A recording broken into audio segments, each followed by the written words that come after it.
Okay, if you agree, we'll start now. Ladies and gentlemen, Mr. Markelolana, the President of the Provincial Council, Astigarraga-Oiartzun from the Gipuzkoa Provincial Council, Ines Ayala Sender. From the European Council, Silvia Perez, who's head of the road infrastructure for Gipuzkoa. And then we also have with us Izaskun Bilbao. We're very delighted to have her here. We have Rafael Ruiz as well, who is the director of ARUB, Mikel Garrigoitz, who is responsible for the technological project IBIL. Ladies and gentlemen, other experts, welcome to today's event. Thank you for coming to this workshop here to Astigarraga-Oiartzun secure and safe parking area, which is located in the vast territory of Gipuzkoa, as well as all of you who are following this event via streaming. Welcome to all of you to today's event. As we were saying, today's event is a special one. Today is a special day. I think for the transport and road network in both the Basque Country and in Europe. Because today, here, we're going to be presenting, opening the comprehensive transport center of Astigarraga-Oiartzun. And we're also, at the same time, during the second part of today's event, we're going to have a very interesting roundtable debate. We're going to be talking about safe and secure parking areas. We're going to be hearing from 4 experts. We're going to be hearing 4 different opinions about the added value to society that this type of infrastructure offers. So, without further ado, we're going to start with today's event. As you all know, Gipuzkoa is an important point of connection between the European continent and the Iberian Peninsula. And it's just in this particular context that this comprehensive transport center, this CIT, the Astigarraga-Oiartzun CIT, is located. It has been, it's a project which has been initiated by the Gipuzkoa Provincial Council alongside its public partner Bidegi, and it has a very clear aim, and that is to contribute to improving and safeguarding the transport infrastructure of the Atlantic axis. And this is why it has a set of avant-garde, state-of-the-art infrastructures. You know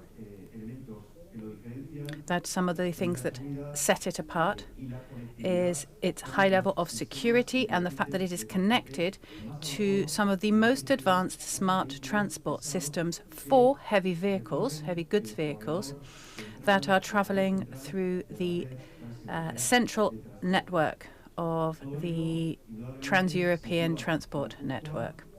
All of this places Gipuzkoa at the forefront of new mobility.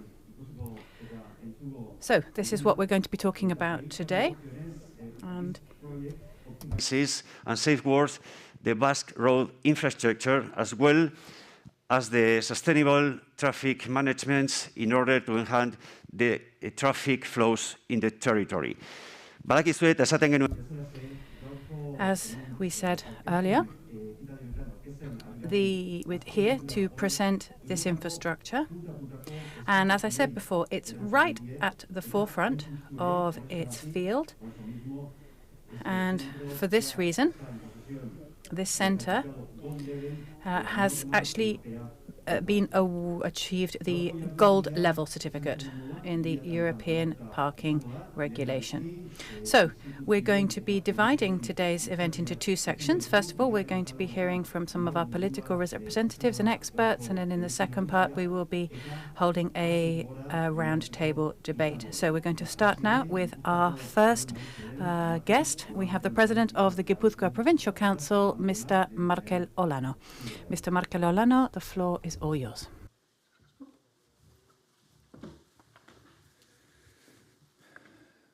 Egun on guztioi eta eskerrik asko. Good morning, everyone. Thank you very much. Thank you to all of you who are here today. I'm going to be short, and basically I'm just going to be thanking people. I hope you will forgive me if I make special mention of the very difficult moment that we're all living through at the moment, due to the very serious situation that we can see today in Ukraine. My first words are for the Ukrainian people. I would like to denounce the attack by Russia on Ukraine, and I would like to send the Ukrainian people our warmest, a warm embrace and our hope for the future, and all our solidarity. Now, we know that this war is making things difficult for Europe as well. It's going to affect Europe, and what we're going to be presenting today is going to have an impact on Europe. The transatlantic corridor is important, is an important point of European connection. Hopefully this infrastructure will improve that. And therefore, I would like to highlight our commitment to Europe, especially in this very difficult moment that Europe is going through. I would also like to thank both Astigarraga, the town of Astigarraga, and the town of Oiartzun. I would like to thank them for everything that they have done, all the very hard work. We have Aintzane Oyarbide, who represents both of these municipalities, but there's many more people who have been involved in this project as well, and so we are very, very grateful to them. Also, from the point of view of the European Union, we shouldn't forget that the European Union has made a major contribution to funding this comprehensive transport centre, or this CIT, as we call it in Spanish. And I would also like to thank them for the contribution of 2.7 million euros, which is what they have contributed to completing this project. It's important quantitatively and qualitatively as well. So my warmest, heartfelt thanks to all of those who have collaborated from Europe, and also welcome to Ines Ayala Sender, and also warm welcome to our other representatives of different institutions. I would just like to say, to finish, that this comprehensive transport centre I think lives up to all expectations. It's open for business, and it's the result of many years' work, and I think it's important to highlight that. While I'm talking about this, it's important to highlight that 8,100 trucks come through here on a regular basis, and it's a very, therefore, important hub for transport in our region. And the service that it will potentially provide is very important, and it will be providing a service to a wide range of different users and to many different people. So, at the end of the day, what we want is for our roads to be a point of connection in an advanced way and in a digital way, and we'll see about that a little bit later on. But we also want it to be, or we want them to be, sustainable. It's very important to look after the sustainability of everything we do. And in Gipuzkoa, we are really at the cutting edge of all of this, and we have taken some very important steps to move forward. Times are hard, we understand that, but we are making headway. And I would also like to highlight the fact that we have Gipuzkoa Lab, which is a new mobility and digitalization centre, something that we have set up at the Provincial Council of Gipuzkoa. And I think that really speaks to the fact that we aim to be pioneers in this area. And it is within the Gipuzkoa Lab that this centre is located, and this Gipuzkoa Lab really makes the most of the very latest advances in this particular field, something that we want to do here in Gipuzkoa. We want to set up a series of infrastructure. This is the hardware. We also now need the software to fill in the gaps. So once again, thank you all for participating. Thank you to our European representatives, and we do hope that this proves a very fruitful day to all of you. Eskerrik asko. Thank you very much, Mr. President of the Provincial Council. Now, we're now going to pass on to our second speaker, hear from our second speaker. Astigarraga-Oiartzun is her name, and she is responsible for road infrastructure at the Gipuzkoa Provincial Council.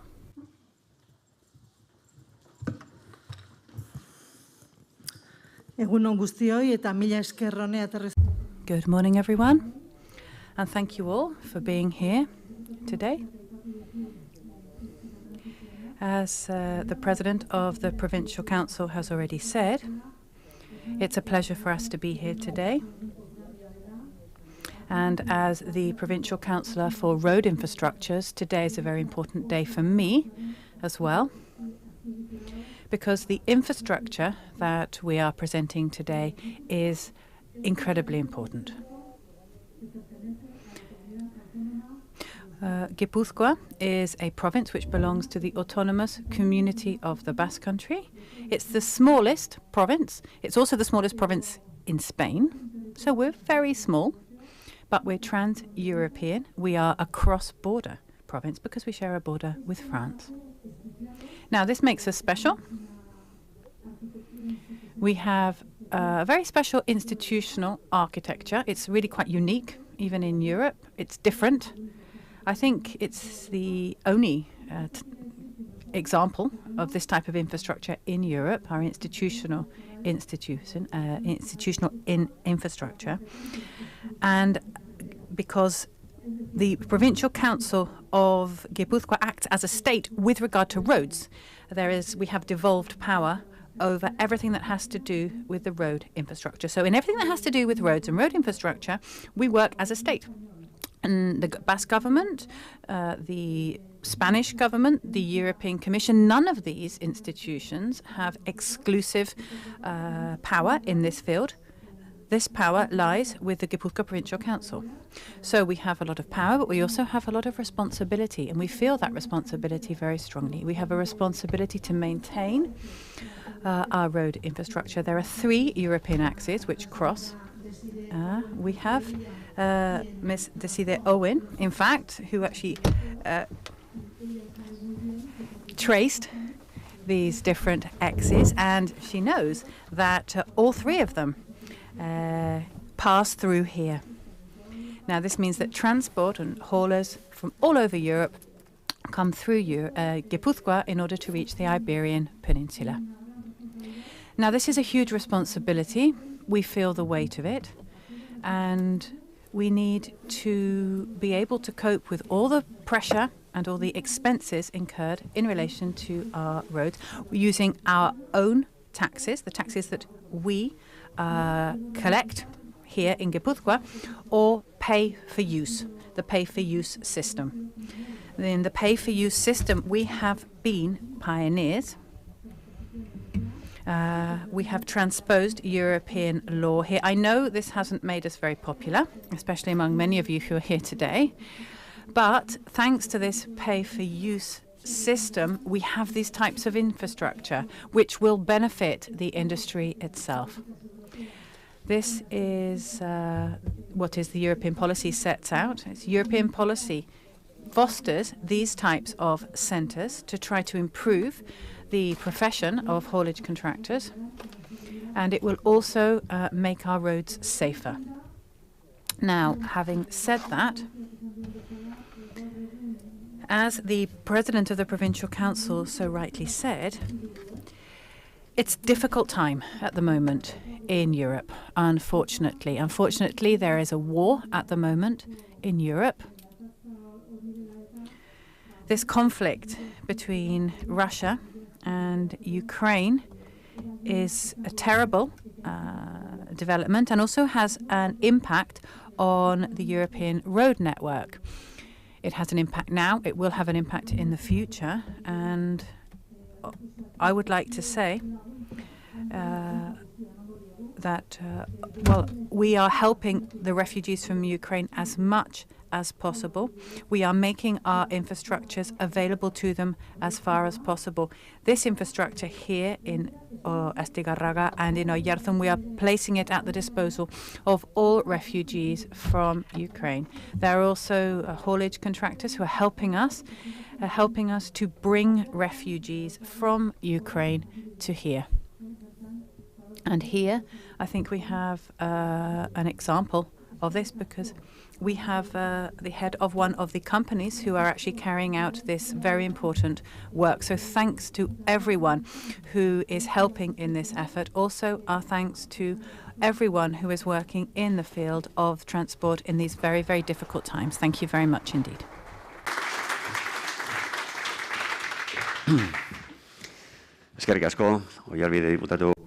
Thank you very much, Ms. Oiartzun. And now we're going to hear from our third speaker.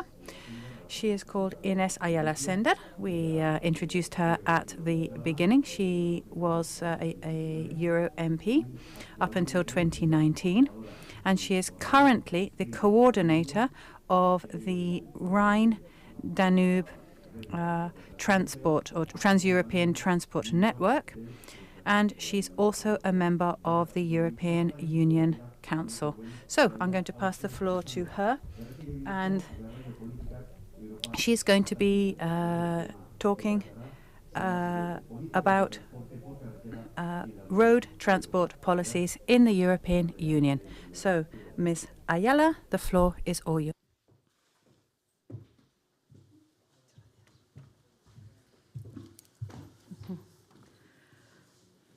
Sí, buenos días a todas y todos. Good morning, everyone. Thank you very much for the very kind invitation. First of all, I would like to join my previous speakers in condemning the attack on Ukraine, and I would like to express our solidarity with the Ukrainian people and everything that they are suffering at the moment. And from the European Union, we're doing everything we can to try to help all the refugees. Just very quickly, I would like to say that being here today is very important. I have defended the importance of road transport in Brussels for many, many years. We have here Mr. Pere Padrosa, who was one of the first people to talk to me about the importance of having safe and secure parking areas where drivers can rest, but also how, from a business point of view, it was an important area, an important field that needed to be developed. And even more so in the future. And then from a more emotional side of things, Izaskun is here. She has been a colleague with me, or she was a colleague with me at the European Parliament. And in fact, we went to Abiatu a long time ago now to have a look at traffic going across the border. So when Alfredo, where's Alfredo? Oh, there you are. There you are. There you are. You're so humble. You're always there at the back of everything. But I think he's a very important person here in everything that's happening today. Because this is the south. Is it the south or the north part? Where's it? Astigarraga. Astigarraga's over there. That's north. Okay. Well, I'm a bit confused. Here we are in the southern part of the area here, of this area. He had the vision to envisage this in a very, very difficult moment, which we hope won't be repeated. It was important to have a place where lorries and lorry drivers could wait in good conditions. Now, if you will forgive me, I'm going to now start speaking in English.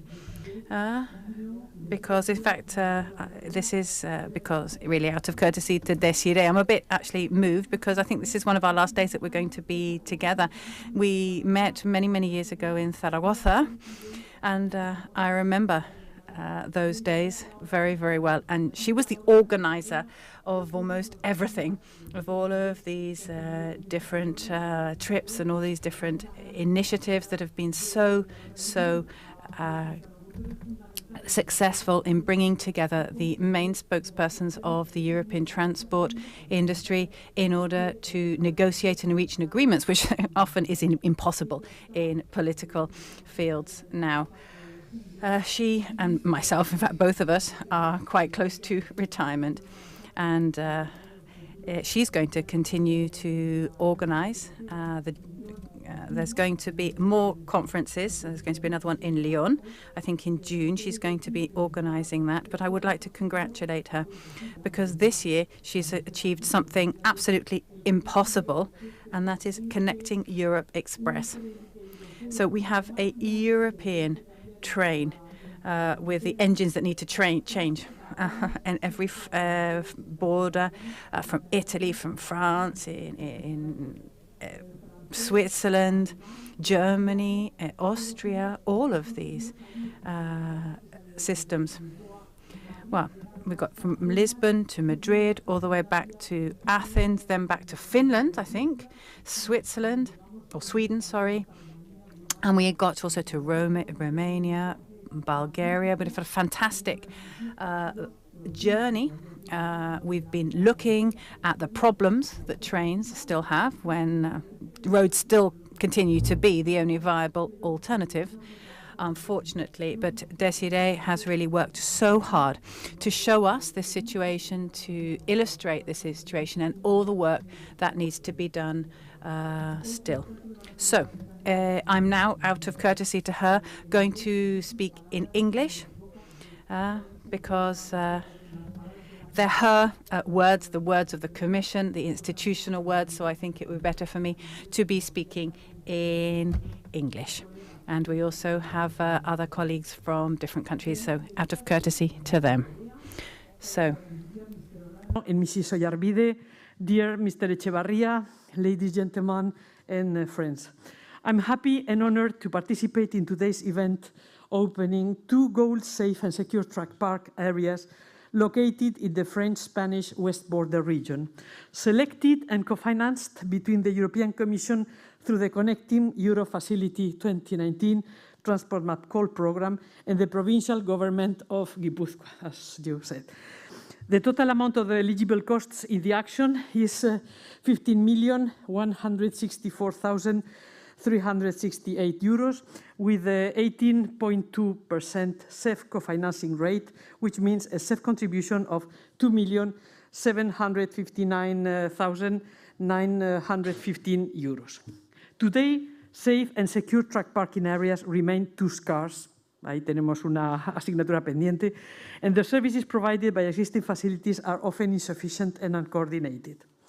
In 2019, a study commissioned by DG Move clearly demonstrated that there is a lack of parking areas and that parking standards need to be aligned in accordance with the recommendations of the study to guarantee a sufficient number of parking areas at the right locations under a common EU standard for parking areas.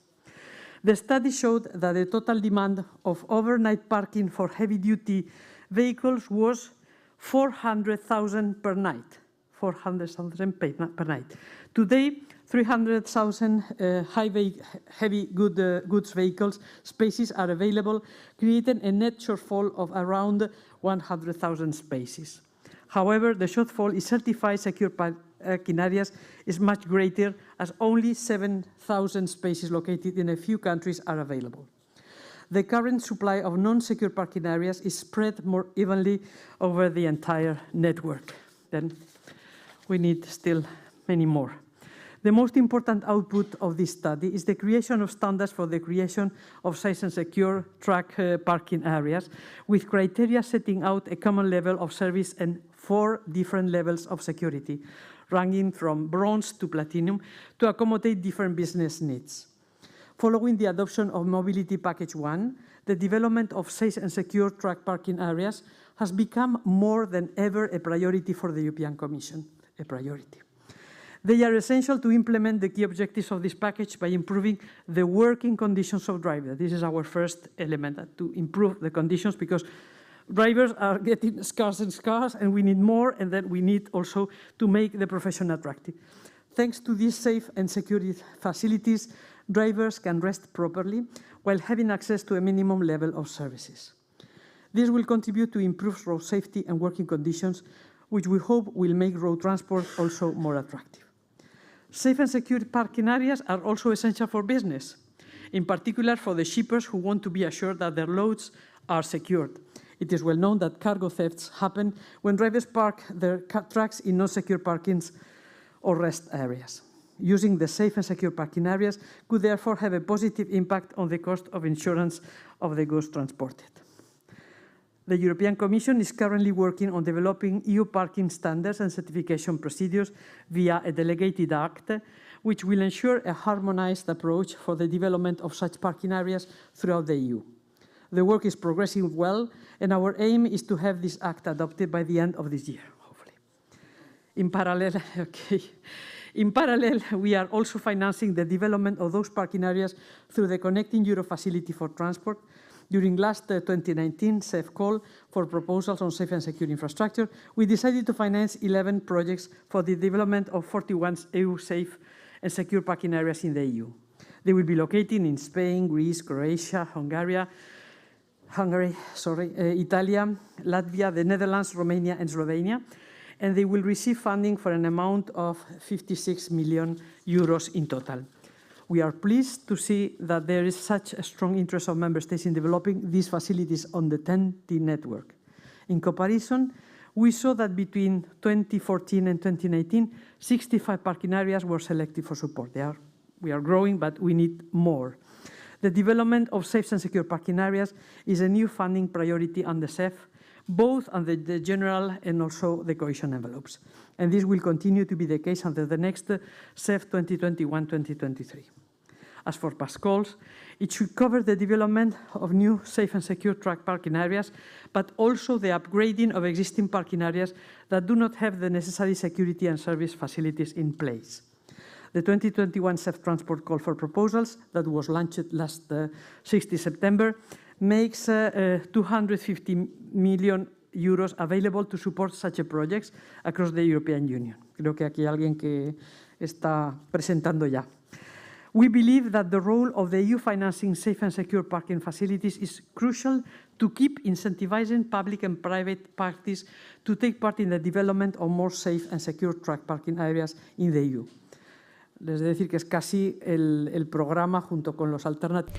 So this is the program along with the alternative fuels program, which are going to be helping develop the transport system in Europe. We need to make the most of it. What you have achieved today, you maximize the benefits that this project can bring by looking at the cross-border dimension. Este es un lugar clave. Por supuesto, la parte transfronteriza es donde Europa tenemos mayores dificultades para implementar. Este proyecto es fundamental para ello. You wisely developed two safe and secure truck parking areas in the Basque municipalities of Astigarraga and Oiartzun, close to the Spanish-French border. These two parkings will offer more than 500 safe parking places for heavy goods vehicles, thus upgrading the services provided along the Atlantic TEN-T core network corridor. Both locations are essential for the trans-European road freight transport between Spain and France, as there is a decisive lack of safe and secure parking areas for high goods vehicles in the region, and especially in the area around San Sebastián. Moreover, these two safe and secure truck parking areas will be certified according to the highest existing standard, gold level certification, de lo más de lo más. Then, felicitación. Of the European Secure Parking Organization, la SPORG, which includes, apart from the constructions, the development of Intelligent Transport System, ITS, that will facilitate connected, safe and secure parking services and multimodal interconnectivity among road, rail and inland waterway transport in the region. Then today is a day for congratulate you, congratulations, and join me in giving them a well-deserved applause. Muchísimas felicidades. Thank you. Eskerrik asko.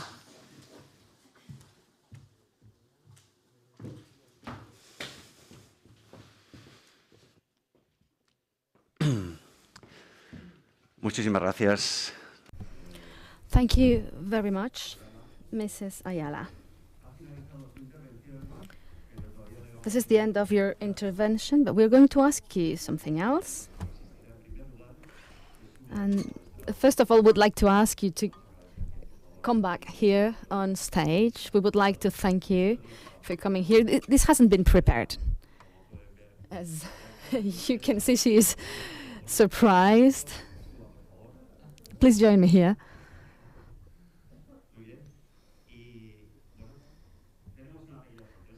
We have a small surprise for you. The regional minister is going to offer you these flowers, and you said that it's a very special day for you due to the circumstances surrounding this event and the vital moment you're living, and you're going to have the chance, and again it wasn't prepared, to give her these flowers.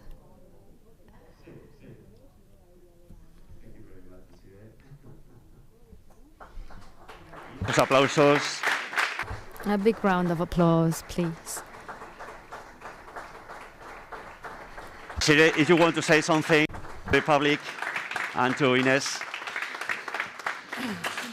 I'm quite emotional because I didn't expect this at all. I mean, but you have to know that my heart is with safe and secure parkings. Tanti have always been my baby. I mean, I started in the cabinet of Vice President Callas, the former Commissioner for Transport. I continued with Commissioner Bulc. I am in DG Move, and my heart lies always with Tanti. And that's why we already included in the time, in 2014, we included actually the need for safe and secure parkings every 100 kilometers on every highway. And we still have a long way to go. But looking at what you're achieving here, my heart is full of, how must I say it? My heart is full of the conviction that you will achieve, and you will have by 2050 actually all the necessary safe and secure parking areas. So if there's anything, you can always call on us. You can always call on Ines. She is also a wonderful defender of ensuring that there is road safety, and having these kind of safe and secure parkings ensures that there is road safety and there is good conditions, working conditions for the drivers. Thank you. Thank you very much.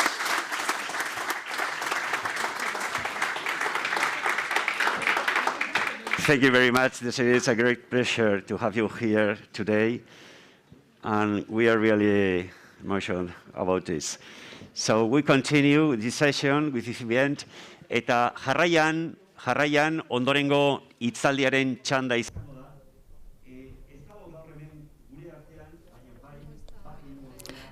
So someone's not here, but's going to join us online. We've talked to the European Deputy, Izaskun Bilbao, and she's going to be with us on screen, the MEP, and she will talk about the importance of transport common policies, and we have the video. Good morning, everyone, and thank you very much to the Regional Council of Gipuzkoa for the invitation. I'm very sorry I cannot be there with you, but I am sure that today will be a very interesting day for you. And she's now repeating in Spanish that she's sorry that she couldn't be here because she was speaking Basque before, but she hopes this day will be a success. That being said, the transport sector is undergoing a revolution. Like all the economic sectors, that transformation has two pillars. One, decarbonization, accelerated process, and digitalization. The first one is a fundamental tool to fight against climate change, and the second one is going to transform mobility. We are transiting from a management of transport to an integrated, comprehensive system, and in a few years, people will choose what to bring, where, at what cost, for how long, and with which volume of emissions. And to attain this goal, we require many investments, but people will remain the key.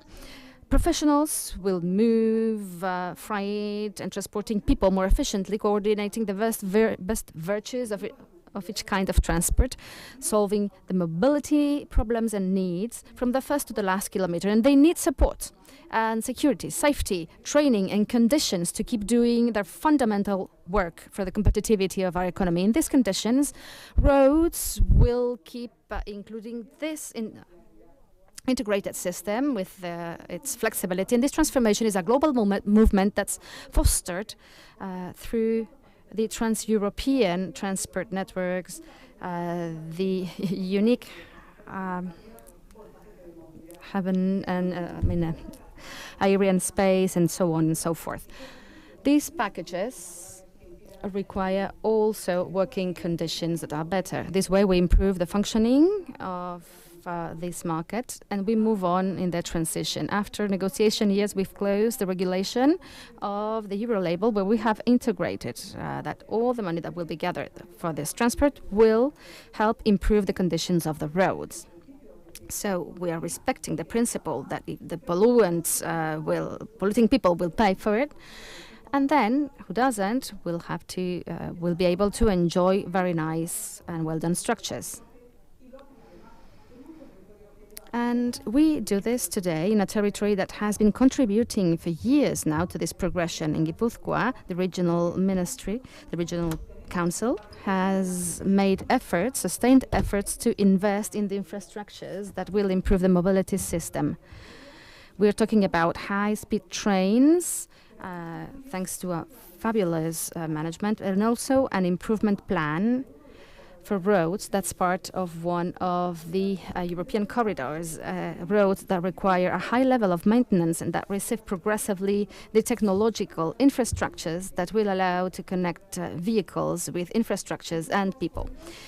Thus, Gipuzkoa is key in this transformation. It's innovative territory, and is very well positioned in the transport sector with leader companies in the different fields of activity.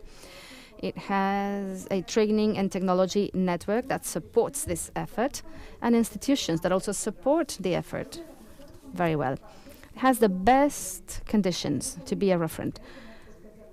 I'd like to mention Gipuzkoa Living Lab, that answers to different European initiatives to ensure interoperability of services when we go from one country to another. And it will be a pioneer in this project. And it will be the first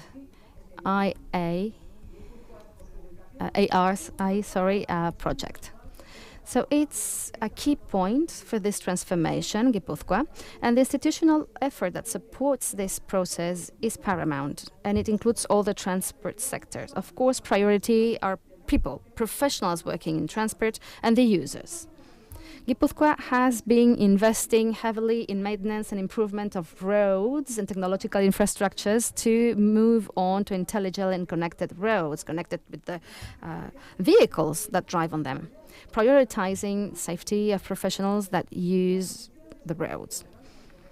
Their safety conditions, working conditions, are crucial for all of us. They are crucial to have better conditions and a better economy. And they are crucial to fight also organized crime. They encourage road safety and security, and we are fighting at the Parliament to get European regulation for that. In Oiartzun and Astigarraga, with these safe parkings, are showing that Gipuzkoa is betting on transport and logistics. Goodbye, and I wish you a nice day.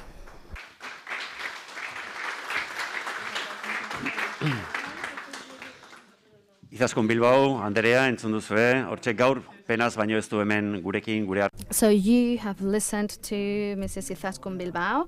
It's a pity she couldn't be here. And we'll move on to our next speaker. And this time it's Mr. Rafael Ruiz. He's the Associate Director of ARUP. As you well know, ARUP is a company that, among other activities, helps its clients with the three P's: planning, producing, and predicting the shape of the roads everywhere in the world. So today we have with us Mr. Rafael Ruiz, and today he's going to speak about the strategies for integration of operational data in infrastructures for multi-level decision making. So you have the floor.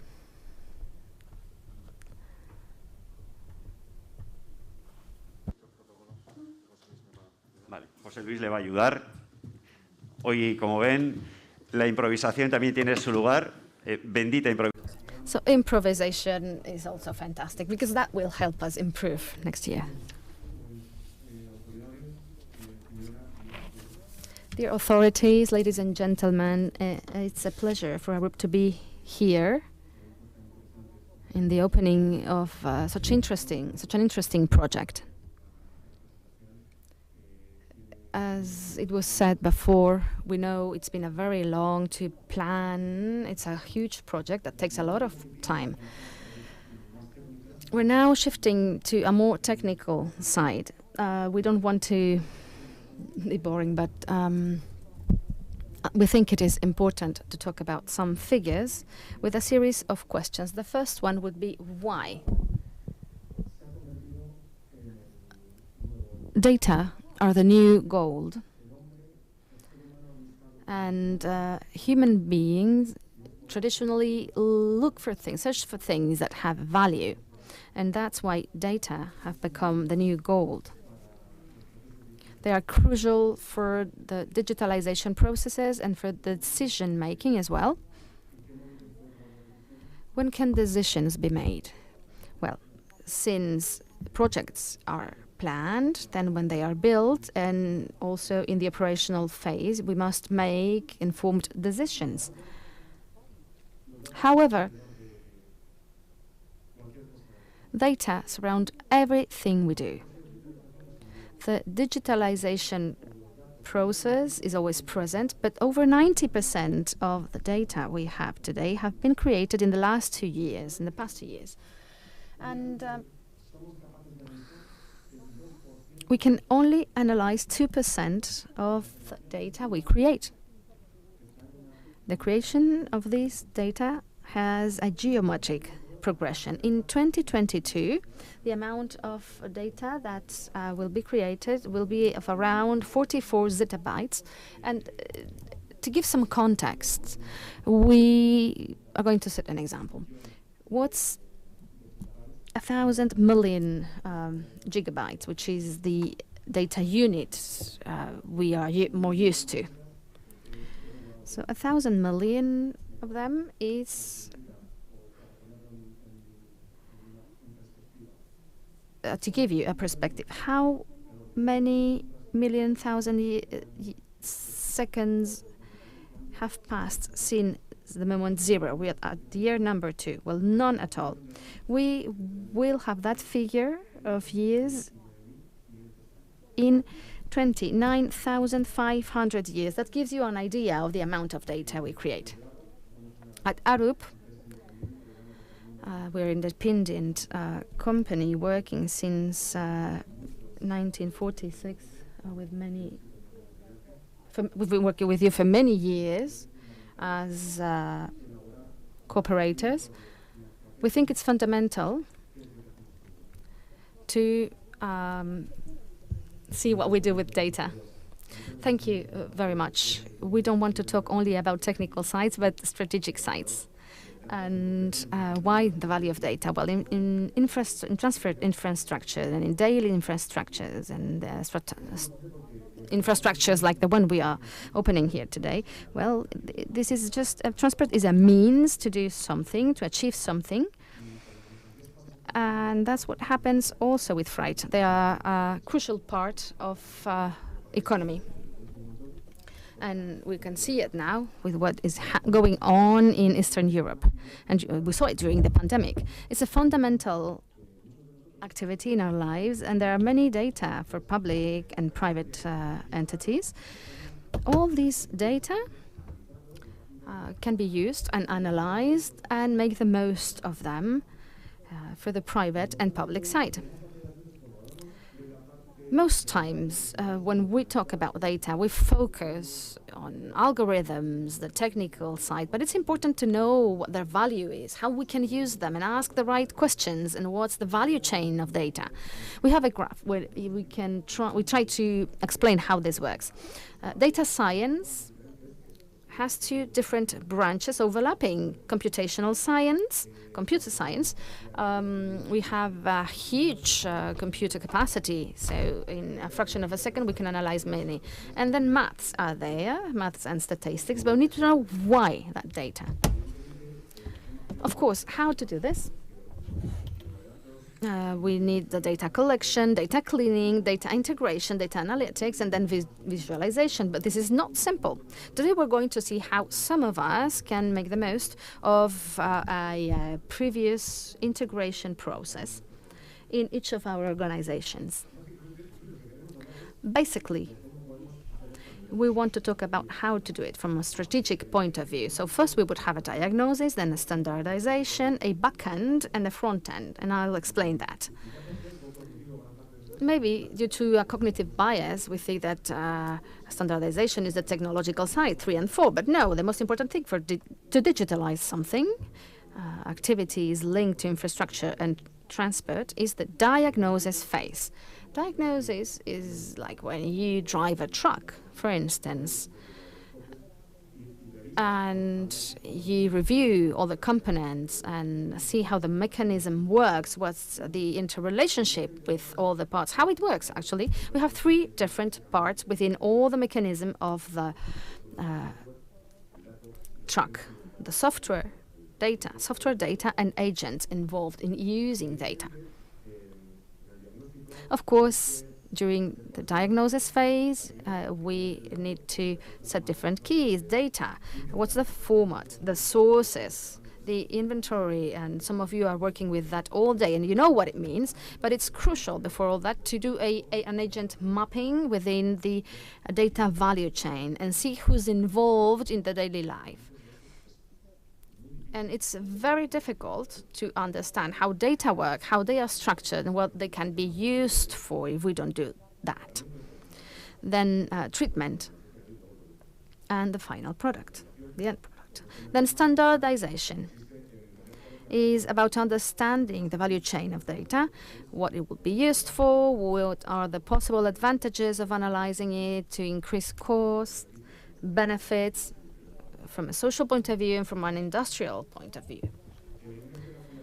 Standardization is an iterative process, and that's the hardest part of the digitalization. The authorities said it before. The biggest challenges for the coming 2 years are decarbonization and digitalization. So the previous diagnosis of what we do and standardization and understanding value chain is crucial. It's not simple. It requires different methods that are available in the market. But first of all, we need to know what they can be used for. So this would be the value chain of standardization process. And something that's also crucial, and you know that, the application, the use of Swift technologies. Anything we do must be scalable, modulable, and to have at least one feasible product. Perfect is the enemy of what's good. Sometimes we have very high goals that are too complicated to achieve. So maybe we need to set intermediate goals, and from there we can leverage what we do. There are things that sometimes we don't take into account at the beginning, and then we see that by crossing different data, we get interesting results for the prognosis of our activity. And then backend is everything that has to do with the architecture of data. And we're not going to comment on what we have on the market and so on and so forth.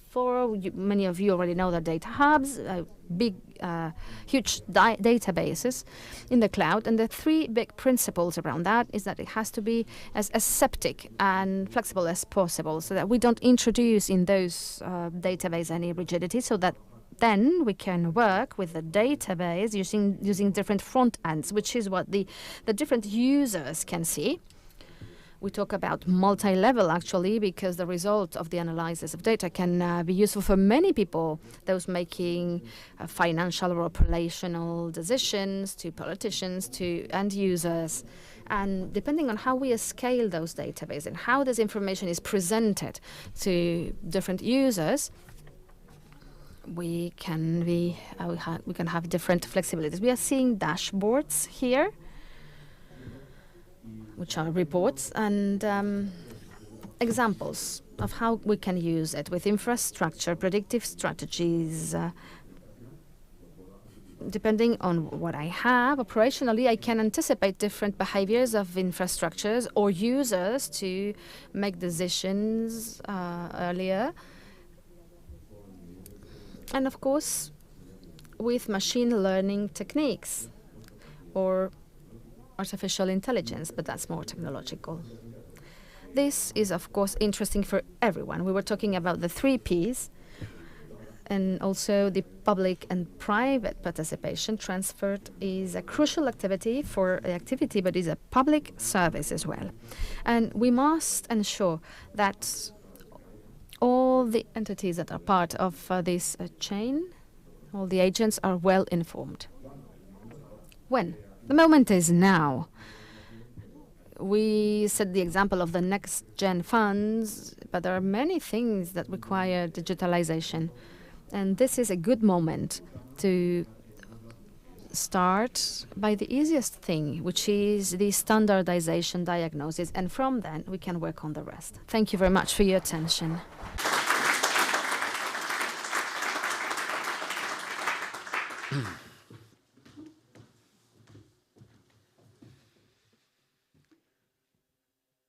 Eskerrik asko, Arup enpresako. Thank you very much to both representatives of the company Arup. These topics are really interesting for all of us, and they will also be useful for our debate later with our guests. But let's move on to the next speaker. And now we will have the Director of Roads with Gipuzkoa Provincial Council, Mrs. Silvia Perez. And she will talk about Gipuzkoa Living Lab, Smart Roads. This is a very interesting topic that's very closely related to this international and cross-border project that we are presenting here today, and that's linked to Europe. Mrs. Perez, you have the floor. Kaixo, egun on guztioi, eskerrik asko tortzeagatik. Good morning, everyone. Thank you for coming.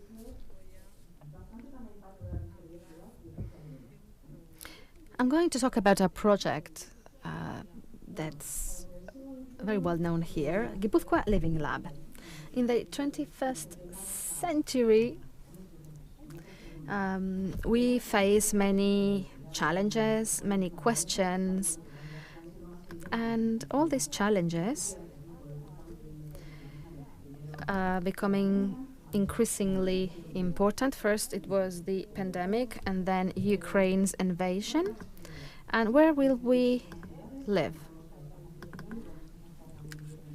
Will we live in the cities or in the fields? Will we have enough space for everyone in the cities? How will we move from one place to the other? And mobility. What energy are we going to use? Will we be sustainable? Will we achieve that? Will we manage that? We are facing a paradigm in many aspects, but also in mobility. There is a shift in mobility. And some of the contributions done to face all these challenges is, of course, innovation. A very important tool for innovation are the living labs. We know Smart and Connected Mobility Living Lab, which is a laboratory that's alive and that works on smart and connected mobility. But what's a living lab? Well, It's quite hard to explain exactly what it is, but basically we have different stakeholders from different areas who get together to co-create, to collaborate in order to come up with a solution that is best adapted to the needs and is as quick and as efficient as possible. Now, the classic example of a living lab would be the triple helix model, which you can see there on the screen, in which companies got together with the government, administrations and universities. But this system is quite weak, and sometimes there was a fourth leg or a fourth helix that was necessary, civil society. Because when you incorporate civil society, when you incorporate the end user of the product that you're developing, for example, and if you incorporate civil society right from the beginning in the process, then the end result is actually going to adapt much better to the real need. And you're going to be able to test it out with the target public at a much earlier stage of the development process. So it's going to be a much more efficient development process in time and in money terms as well. So, given the challenges that we're faced with at the moment and the existence of the idea of a living lab, the Gipuzkoa Provincial Council decided to introduce in its strategic plan the development of what we call today the Gipuzkoa Living Lab. And the Gipuzkoa Living Lab has three main aims or objectives. First of all, to improve the experience of end users on the roads in this particular case. Here are some examples of things that can be done, but there are so many more things that can be done that we probably can't even imagine at the moment once we have the infrastructure and the smart system in place. For example, what can we do now? Well, now there are certain services that can be implemented. For example, we can be told about the nearness of vulnerable users, for example. And the message can say, or for example, if you can get a warning of the fact that there are roadworks coming up. So, for example, you could get a message while you're still 15 kilometers away. So the infrastructure will tell me as I'm actually becoming closer and closer, as I'm approaching any problems on the road, they'll tell me, which will protect both me and the people at the place. For example, in relation to the comprehensive transport centre, we can tell people about whether there are any free spaces, for example, there. They can perhaps reserve a place or a space in advance. So it's not just that we will know whether there is a free space for me. For example, there were 5 kilometers of queue yesterday just on the border. I went by yesterday and I saw that because there was control points and there was a 5-kilometer traffic jam. And in fact, sometimes it's as many as 10 kilometers. And the infrastructure, when it realizes that a heavy goods vehicle is approaching, it will tell that vehicle, you've got 10 kilometers of a queue at the border. You're going to have this many minutes wait. If you want, you have this infrastructure here where you can stop, you can rest. There's a high level of security, safety, comfort, etc. So this is our first initial aim. Our second aim is to offer a service to the different stakeholders in the region and outside the region as well, so that this new mobility, which is coming, and hopefully is already here to a certain extent, includes all the different services that are possible, because some of them are already incorporated and some of them aren't. So we are placing our infrastructure at the service of anyone who would like to carry out tests, for example. So we're putting our infrastructure we're making it available to anyone who wants to carry out tests in order to develop new services. So, for example, infrastructure communications tests with driverless vehicles, for example. If anybody wants to try out their driverless vehicle, then they can here. Or if they want to carry out platooning tests with heavy goods vehicles in a real environment, but a controlled and safe environment at the same time, then they will be able to do that as well. So these tests can be carried out in our infrastructure, obviously, given the circumstances, under the right circumstances, of course, and always guaranteeing the safety of all users. And then finally, we also want to be at the cutting edge of technological evolution. I think that, if I'm not wrong, from the year 2025, all vehicles need to have incorporated this type of intelligence, this type of smart system. We don't want to wait until 2025. We want to get ahead of the curve. So, applying this philosophy, the philosophy of the four helix, the quadruple helix, we know what we want to do, we know what we want to achieve, but we wanted to consult different stakeholders in our region to check and to make sure that what we had in mind made sense to them as well. So we have included all of the different stakeholders you can see up here on the screen in the process right from the word go. We are working with all of this with FEIT, which is a technology center located in the city of San Sebastian. And alongside them, we have identified different stakeholders located in the region who are working in different areas. Bus construction. They're also working on driverless buses. There are different startups who are developing road sensors, etc., and different artificial intelligence platforms. We're a small province, but there's a huge variety of different stakeholders who are working in different areas, all of them connected to new mobility. So we got them all together, we saw what they were working on, we found out, and we asked them what they thought about what we were trying to do. And we drew a series of conclusions, very interesting conclusions as a result of that, which really were very much in line with what we already thought. The first one, as I think a number of other speakers have already mentioned, Gipuzkoa has a strategic location in the European Atlantic corridor. France is just a few kilometers away from where we are at the moment, the French border. But I think, and I don't want to boast, but I think that our conditions here are unique. And let me explain why I'm saying that. We are divided, the border is basically marked by a river, the Bidasoa River, which is in fact the border, but it's also a very urban area. We have high-speed roads on both sides of the border, but we also have interurban roads, secondary roads, connecting both sides. Then we have urban roads as well. We have a train which reaches Andai. We have buses which cross the border on a regular basis. So we have a fantastic environment to experiment with new mobility. It's a very rich environment, not just the connected mobility, but intermobility, which is what we want to do as part of our effort to decarbonize transport in Europe. It's an environment which I would dare to say is actually unique in Europe. And I think this is something that we've seen very clearly in the different conversations we've had with different stakeholders.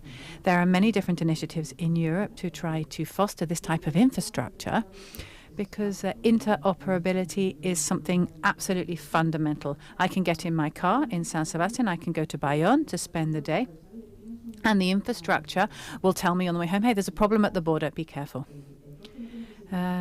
Even if I go into France, my car needs to continue to tell me. I can more or less speak French, but what happens if I go to Poland? I don't speak Polish, so what happens without interoperability? Well, the car needs to understand what the infrastructure is telling the car, and then I have to understand what the car is telling me. So this interoperability is absolutely fundamental and is being fostered by the European Commission and the European Union, and Gipuzkoa, I think, is in a privileged position to help with this. There's a lot of interest in our province. There was a stakeholder, for example, that is developing a driverless car and had to go to Poland to carry out tests in the past, which makes no sense having the infrastructures that we have nearby. What did they ask for us? Well, they asked for us to take into account the importance of a physical infrastructure The infrastructure has to be there in order to be able to communicate with cars, the cars with drivers to collect data, etc. The physical infrastructure, and then of course the digital infrastructure, the logical infrastructure also has to be there, and we also need to take that into account. We need to have a big data platform with artificial intelligence to gather data from different places and then carry out the diagnosis and then generate the corresponding services or the corresponding messages. And then something else that they mentioned as being important was the fact that we should be the only managers of the road, but we would be able to enable other people to carry out tests on the road. There are some tests that don't require anything and could just be carried out. But, for example, if I'm going to carry out an experiment with the platooning of heavy goods vehicles, well, you have to close the road off. You can't have the road open also to normal users. So we have to make sure that the conditions are right for that test to be carried out, guaranteeing the security of all users. And this is very important. They also said that the architecture that we proposed needed to be scalable. And we start small and then grow, and also robust. It needed to be reliable. So this is just a screenshot of the call that we issued, in which we specify you can see that there's the San Sebastian-Biarritz corridor. That's where we're specifically focusing on this. So this is a key corridor in the new mobility environment. Well, don't worry, I'm not going to get into too much technical detail here, but this is the architecture that we have proposed.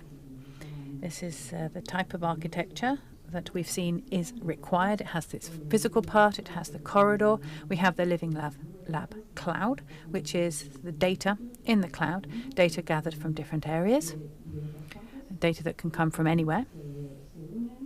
They are integrated, aggregated, because information needs to be valid.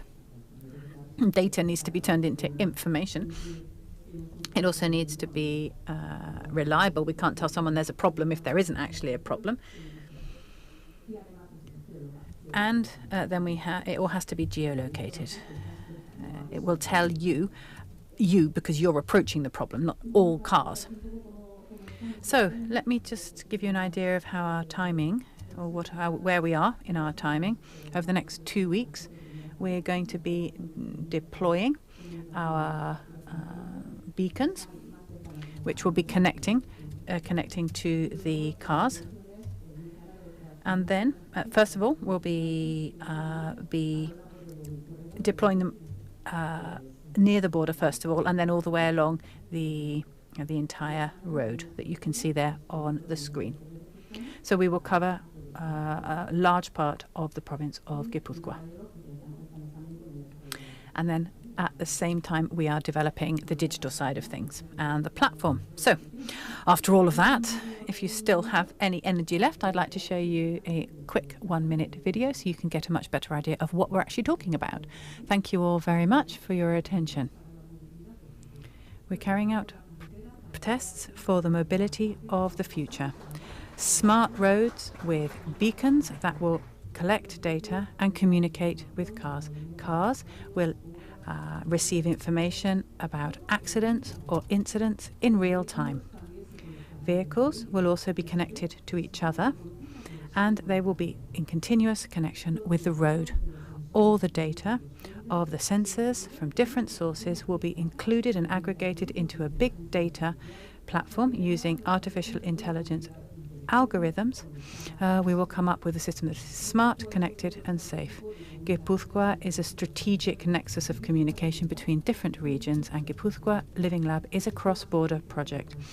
In smart transport systems, we'll continue to work on both sides of the border. Mobility and technology companies from the local area and from all over the world will be able to test their driverless cars and other new developments on our roads. Smart roads are here already.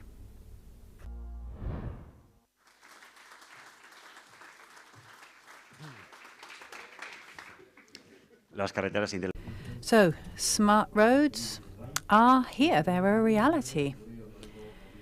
And now we're going to be hearing from our next speaker, Mikel Garikoitz-Samayoa, who is the head of technology projects at IBIL. As you know, IBIL is a joint venture between the province of Gipuzkoa and Repsol. And one of its main aims is to develop a charging network for electric vehicles and to boost and to move forward and to be a benchmark in the field of electric vehicles and related technologies. So this is what Mikel is going to be talking about, but specifically he's going to be focusing on transport and new fuels. So without further ado, Mr. Samayoa, the floor is all yours. Gipuzkoako Foru Aldundiko Representatives of the Gipuzkoa Provincial Council, representatives from the European Union, ladies and gentlemen, friends, experts, good morning, everyone. Now, the topic that we're going to be talking about this morning, I'm going to be looking at the same topic, but from the point of view of sustainability. I'm specifically going to be focusing on decarbonisation, and even more specifically, the decarbonisation of our road and transport system. First of all, we need to understand why. Why is it necessary? Why do we need to decarbonise our road transport system? Well, there are three main reasons why we need to do this. First of all, because our transport system generates greenhouse gases and pollution, and we need to reduce these emissions. Secondly, because we need to reduce our dependency on countries outside the European Union, our fuel dependency. And thirdly, because we can do it. It's already technically feasible, and very soon it's also going to be economically feasible. So in order to do that, those are the reasons why we should do it, but in order to do that, we do need to create infrastructures, recharging infrastructures, which can be used by trucks, long-haul trucks, medium-distance trucks. And all of this, of course, will require quite a lot of time and a large investment. So I'm going to try to focus on these three ideas in my presentation. So the first thing that we need to understand is that half of the oil that is consumed in the world is consumed on our roads, in our transport system. Buses, trucks, cars, etc. And as a result of increased oil use in the world, this is becoming a problem. But as I said, half of it is used in the transport industry. If we decarbonize road transport, then we will be able to quickly decrease the global consumption of crude oil. Secondly, in this chart, I'm showing you how road transport is the main source of nitrogen oxide emissions and the second largest source of greenhouse gas emissions in the European Union. So it's important to decarbonize this in order to help fight against climate change, but it's also important because it's going to help to improve the quality of air in our cities and in our environment. The other issue that I mentioned is our strong dependence on countries outside the European Union for our fuel requirements. Over the last few weeks, we have all unfortunately learnt here in Europe that Russia, one of our we've learnt the lesson that Russia is one of our main suppliers of gas. We've all seen that, and we've seen the effects of what's happening in Russia. But it's also a supplier of other fuels as well. For every litre of crude oil that we consume here in Europe. For every 100 litres, 1 litre comes from Russia. So it's not just gas, they're also an important source of crude oil. So decarbonisation is important for that as well. And then, as I said before, it's technically viable, feasible at the moment. We can electrify heavy goods transport. We can do it. Technically, it's feasible. And in the image, you can see data from November of last year, just 3 months ago. You can see a couple of journeys that were carried out in Switzerland with trucks, Futuricum trucks in this case. There was 1,800 meters of ascent, 430 kilometers without intermediary recharging, carrying up to 36 tons of load. And they completed these journeys without actually having to recharge during the journey. So it's feasible, it's possible. We can electrify our trucks, our haulage trucks, and we can actually travel 430 kilometers without having to recharge. So that's the technical side of things. But from an economic side of things, or a financial side of things, it's also feasible. Well, it isn't feasible at the moment, but it will be very soon. We're very, very close. It's going to happen very, very soon, in just a couple of years. Here on the screen, I'm showing you a graph which was developed by the Tratton Group. The Tratton Group works with MAN, Scania, etc. And here you can see a comparison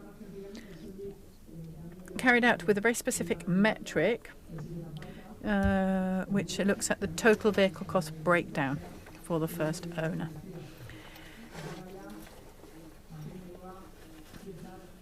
We take into account fuel, capital costs, consumables, maintenance, etc.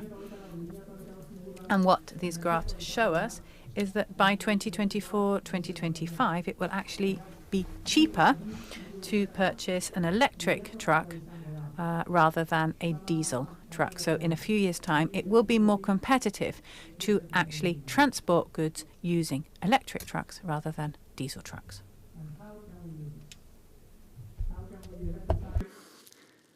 The road freight sector in Europe.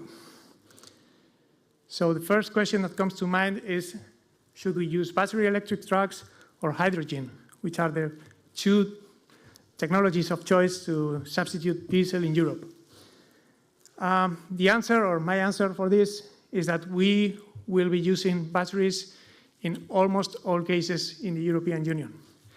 Here you have what they call the hydrogen ladder, created by Liebreich and Associates, where they compare how good a fit hydrogen would be for different applications. I highlighted those that affect regional and long-haul road freight or trucks. And as you see, both of them are rather applications that are closer to the non-competitiveness of hydrogen than to the competitiveness of hydrogen. There may be some applications for hydrogen on the road freight sector in ultra-long-haul trips, if those trips are not done in areas that are covered by the main electricity grid. If there's no access to electricity grid, there may be some application, but the lion's share of the electrification in Europe will be covered by battery electric trucks, not by fuel cell trucks. But there is still one technology challenge that we have to fix, and that's the sub-45 minutes charging. On this chart, this is a chart that I created with data that we have at EVIL. On the vertical axis, you have the charging power. On the horizontal axis, you have the battery size, how big a battery the vehicle has. Each dot is representing a different model of electric vehicle. On the bottom left corner, you have basically cars, passenger cars. Those in gray and orange are the newest cars. And as you can see, the premium cars that you can purchase now, if you have 100,000 euros left in your pocket, not something that I can do, will be cars with battery sizes around 100 kilowatt hour, and that are capable of charging those batteries at 200 kilowatts, 300 kilowatt power. So they are able to charge their batteries in a matter of a few minutes. So those are suitable already for long distance travel. Those are passenger cars. When it comes to trucks, you have to look on the right side of the chart, and you see that the battery sizes are way bigger than for cars. I plotted an extreme example of this. This is a 900 kilowatt hour battery size truck.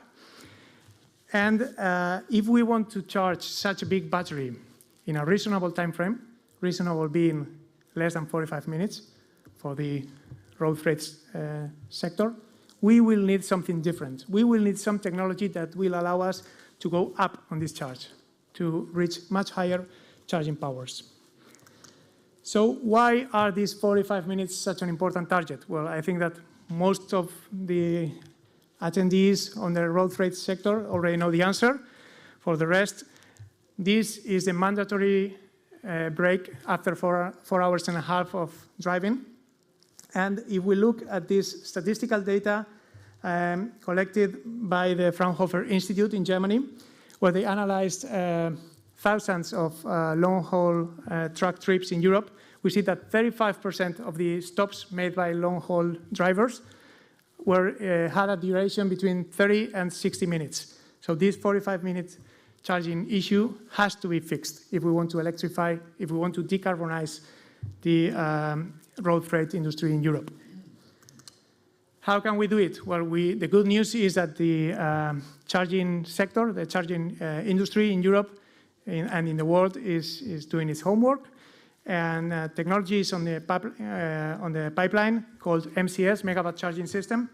And this technology will reach the market with commercially viable products in 2 years. In mid-2024, we will be able to purchase a battery electric truck that is able to charge in less than 45 minutes. And we will be able to purchase charging stations that will be able to provide this power to the battery electric trucks. We're talking about megawatts of power. Y finalmente, And finally, I would like to tell you how we think that this affects us in the province of Gipuzkoa and in Europe in general. And we've already mentioned this, but I'd like to just give you some facts and figures. Gipuzkoa is the bridge between 2 of 3 member states of the European Union, which concentrates a very high number of long-haul journeys. This is this is the results of the study carried out by the Fraunhofer Institute for Systems and Innovation Research.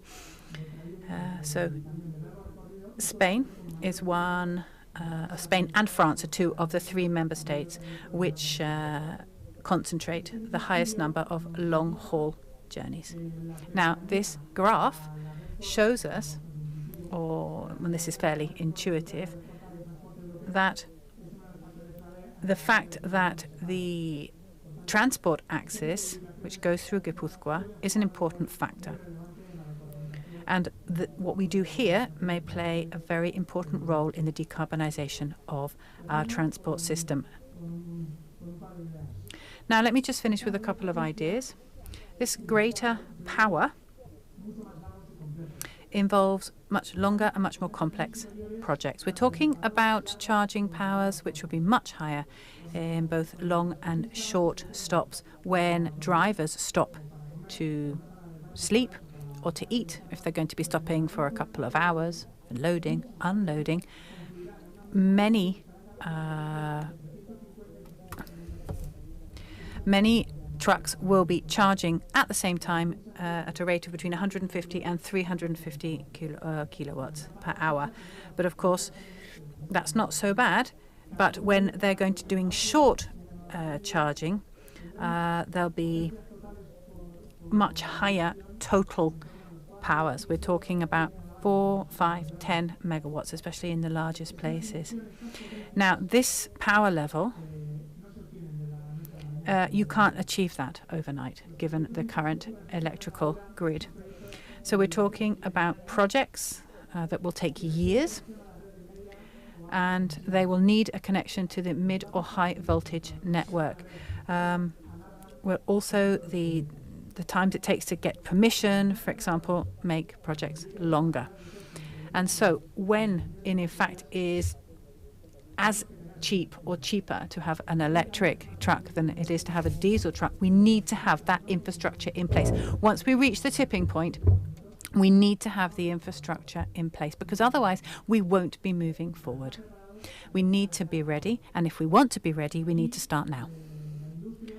And here, the good news is that the industry is really quite mature.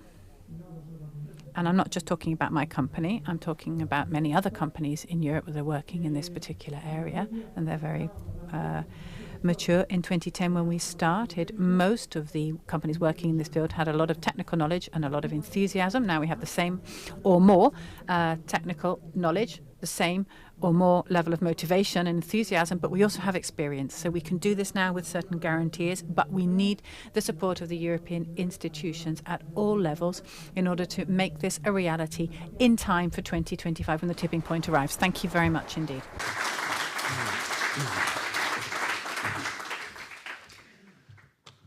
Eskerrik asko, Zamayo. Thank you very much, Mr. Zamayo. And with this intervention, ladies and gentlemen, we close this first part of the day. And the second part will start in about 15 minutes. So we are going to have a short coffee break. You're all invited by Bidegi to a coffee downstairs at the cafe. And we'll start again in 15 minutes at around noon with a round table that will be very interesting with the 4 speakers that are ready here: Mr. Pere Padrosa, Mr. Stuart Madden, Dick Pinasa, and Marco Di Gioia. So we'll meet again at noon.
Are you ready?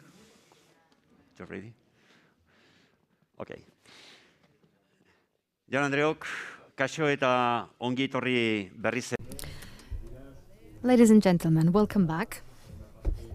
Welcome to the second part of this workshop today. After the first part, which was so interesting, in my opinion, with so much information, so much data, interesting reflections. And now, over the second part, I think we will listen to many interesting things again. For this second round, we have wonderful guests who are experts on the topic, and they will contribute with their reflections, their ideas, and their figures and data, each of them from the point of view of their professional task. It's going to be a round table that will last around 50 minutes. And if that's fine with you, maybe we can have a Q&A session for the last 5 or 10 minutes. You can also make comments, not just questions. And now he's repeating that in Spanish because he was saying that in Basque. So, as we said, 5-10 minutes at the end for questions and comments. So, without further ado, we are going to start. It's noon, and let's see if we can finish at 12:30. Let's see if we can finish by 1:30. I have with me Mr. Pere Pedrosa, representing Paros Group. He's representing the comprehensive parking centers in Astigarraga. So he's leading Paros Group. Paros Group has a wide experience in managing secure and safe parkings. They are in charge of managing, together with AISA, they are in charge of managing this comprehensive transport center, and they also manage other centers in Catalonia, so they have a lot to say. I mean, he has a lot to say. At my left, Mr. Stuart Madden, director of C40, and this company has been working now for decades in European hauling sector, and Mr. Madden knows very well all the details of this sector. The company has activities in Belgium, Spain, France, United Kingdom, although they are in Madrid, and they manage the parking in Calais, in France. At my right, I have Mr. Marco Di Gioia, Secretary General of UETR, the European Road Haulers Association. As you know, it was created in 1998, and today it represents over 200,000 hauling companies in Europe, and they defend the interests of these companies, these hauling companies, in the whole European Union. Our fourth speaker today is Mr. Dirk Penas, and he comes from SPORG, the European Secure Parking Organization, whose aim is to support the operators of the parking lots, parking areas, supporting logistics and mobility to facilitate a safe transport according to the European Union quality standards. And they're also part of the expert groups of the European Union. Mr. Penas is part of them. After the presentations, we are now going to tackle the core of the topic. Today, at this comprehensive transport center in Astigarraga-Oiartzun, we are talking about transport issues always related to mobility. One of the issues that was mentioned by today's speaker, one of today's speakers this morning, had to do with the features of this kind of centers. There are many challenges ahead of us in this sector. We have already mentioned the issue to have drivers to cover all the needs of the sector. There's also a generational issue, the fact that drivers are aging. The average age is becoming older, and that's an issue as well. Another challenge we face, and today, 9th March, the day after the International Women's Day, is the lack of presence of women in this sector, in the sector of transport. According to the EU's transport, only 3% of drivers, of truck drivers, are women in Europe. And another crucial issue is the safe parking centers, safe parkings, which are a key factor that hinders the situation. The data that have been gathered in this report and that have already been mentioned before, for instance, by Ines, who mentioned that today we have no less than 400,000 trucks going through Europe, driving through Europe, of which very few can stay overnight, can sleep overnight in safe conditions according to the European Union's criteria. It's about 7,000 vehicles we are talking about. So this is a paramount problem, and we want to help solve this problem through this center. But in this first intervention, I'd like you to let me know a little bit how you see, each of you, from your own point of view, the present situation of these parkings that are going to solve this problem and answer to a need from this sector. So maybe we can start in order, and then you can exchange your opinions. Okay. Thank you very much. Thanks to Videgi for inviting me to this event. And we've known each other for years now, and we've been struggling in our sector. The most important thing, I think, would be to say that after all the series of measures adopted by the European Commission, apart from that, we need to work every day and earn our salary. That's important.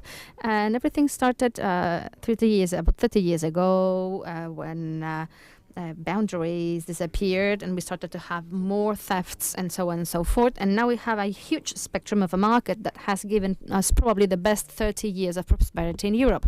The second concept I would like to comment is that in order to have a good freight transport, there has to be a better social backup for drivers.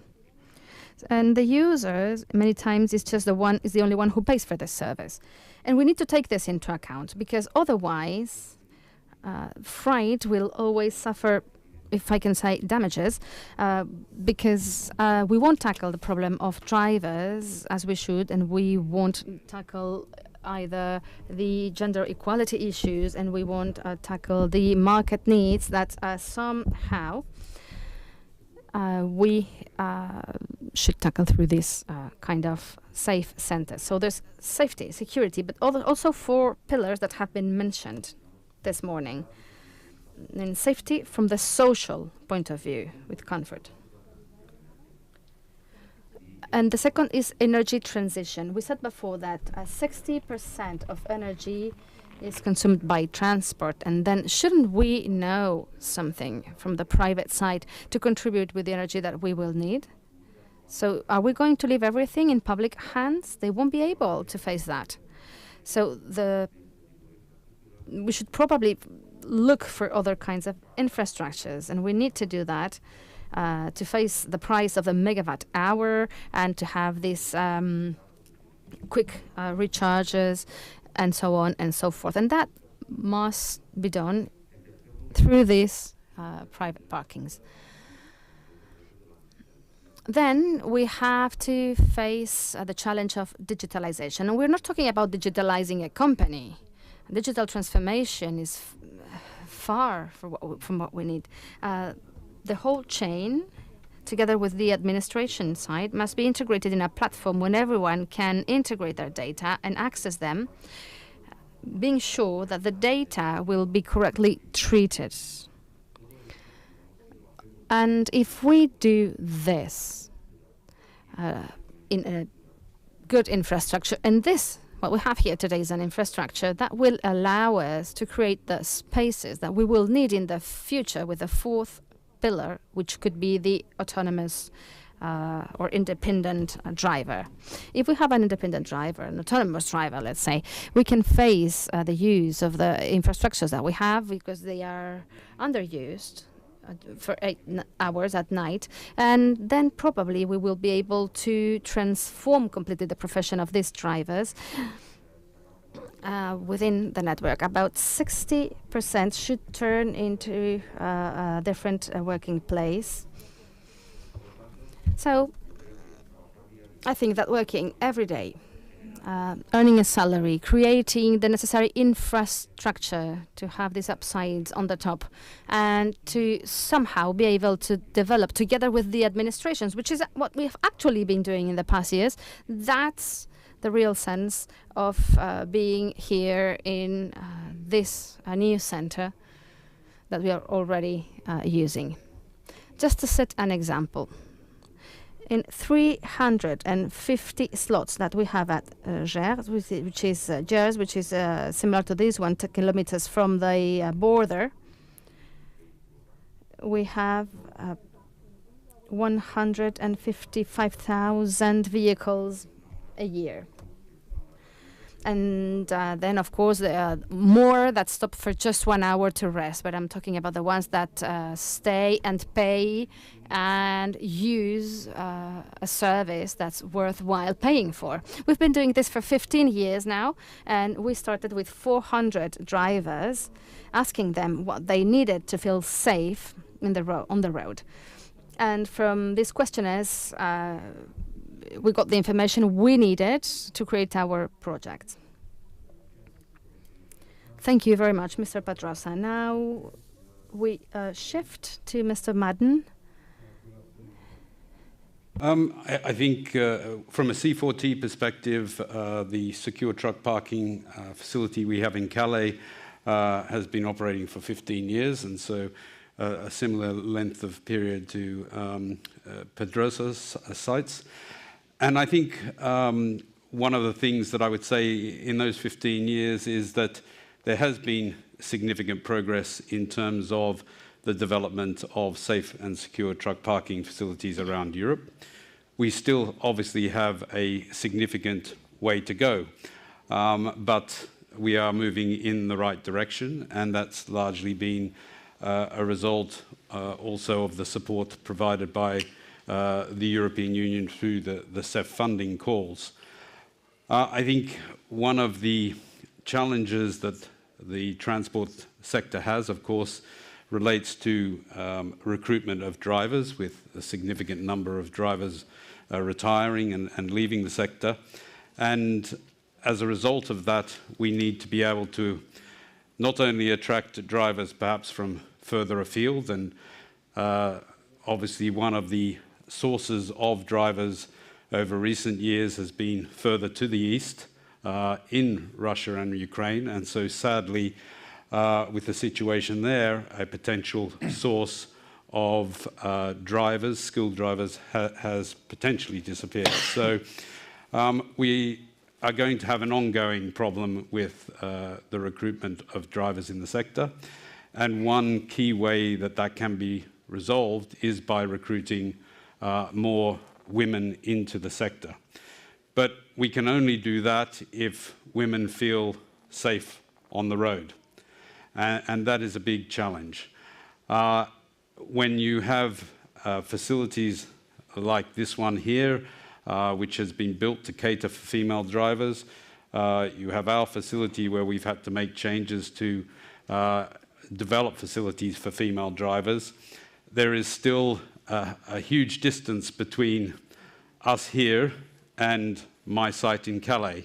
And between those two locations, there are few secure truck parking facilities where perhaps women would feel comfortable to stay.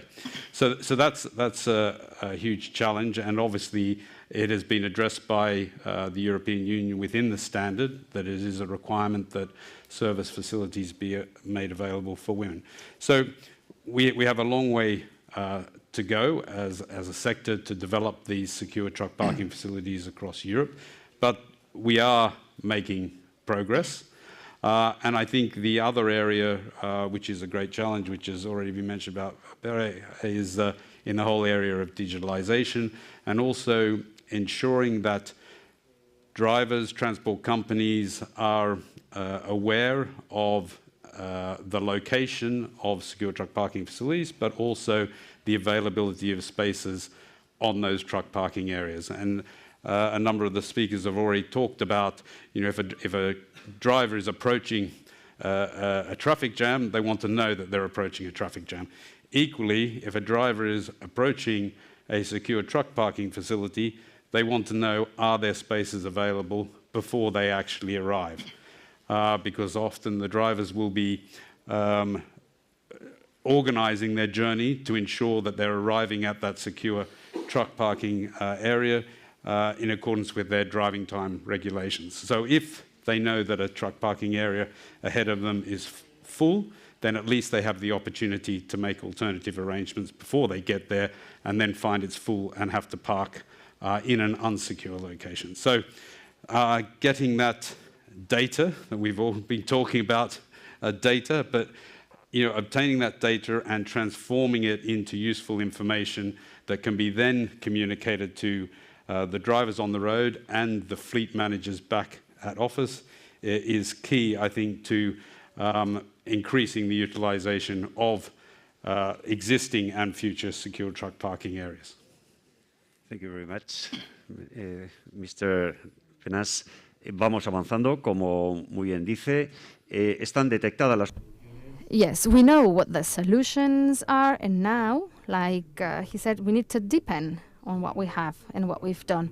I wonder what the vision of Mr. Marco Di Gioia is concerning what we are saying. Everybody, unfortunately, I understand quite well the La Lengua de Cervantes, but I don't speak it very well, so allow me to speak in English. Let me stress that when I see this kind of parking areas, well, this generates quite a high degree of optimism for the future.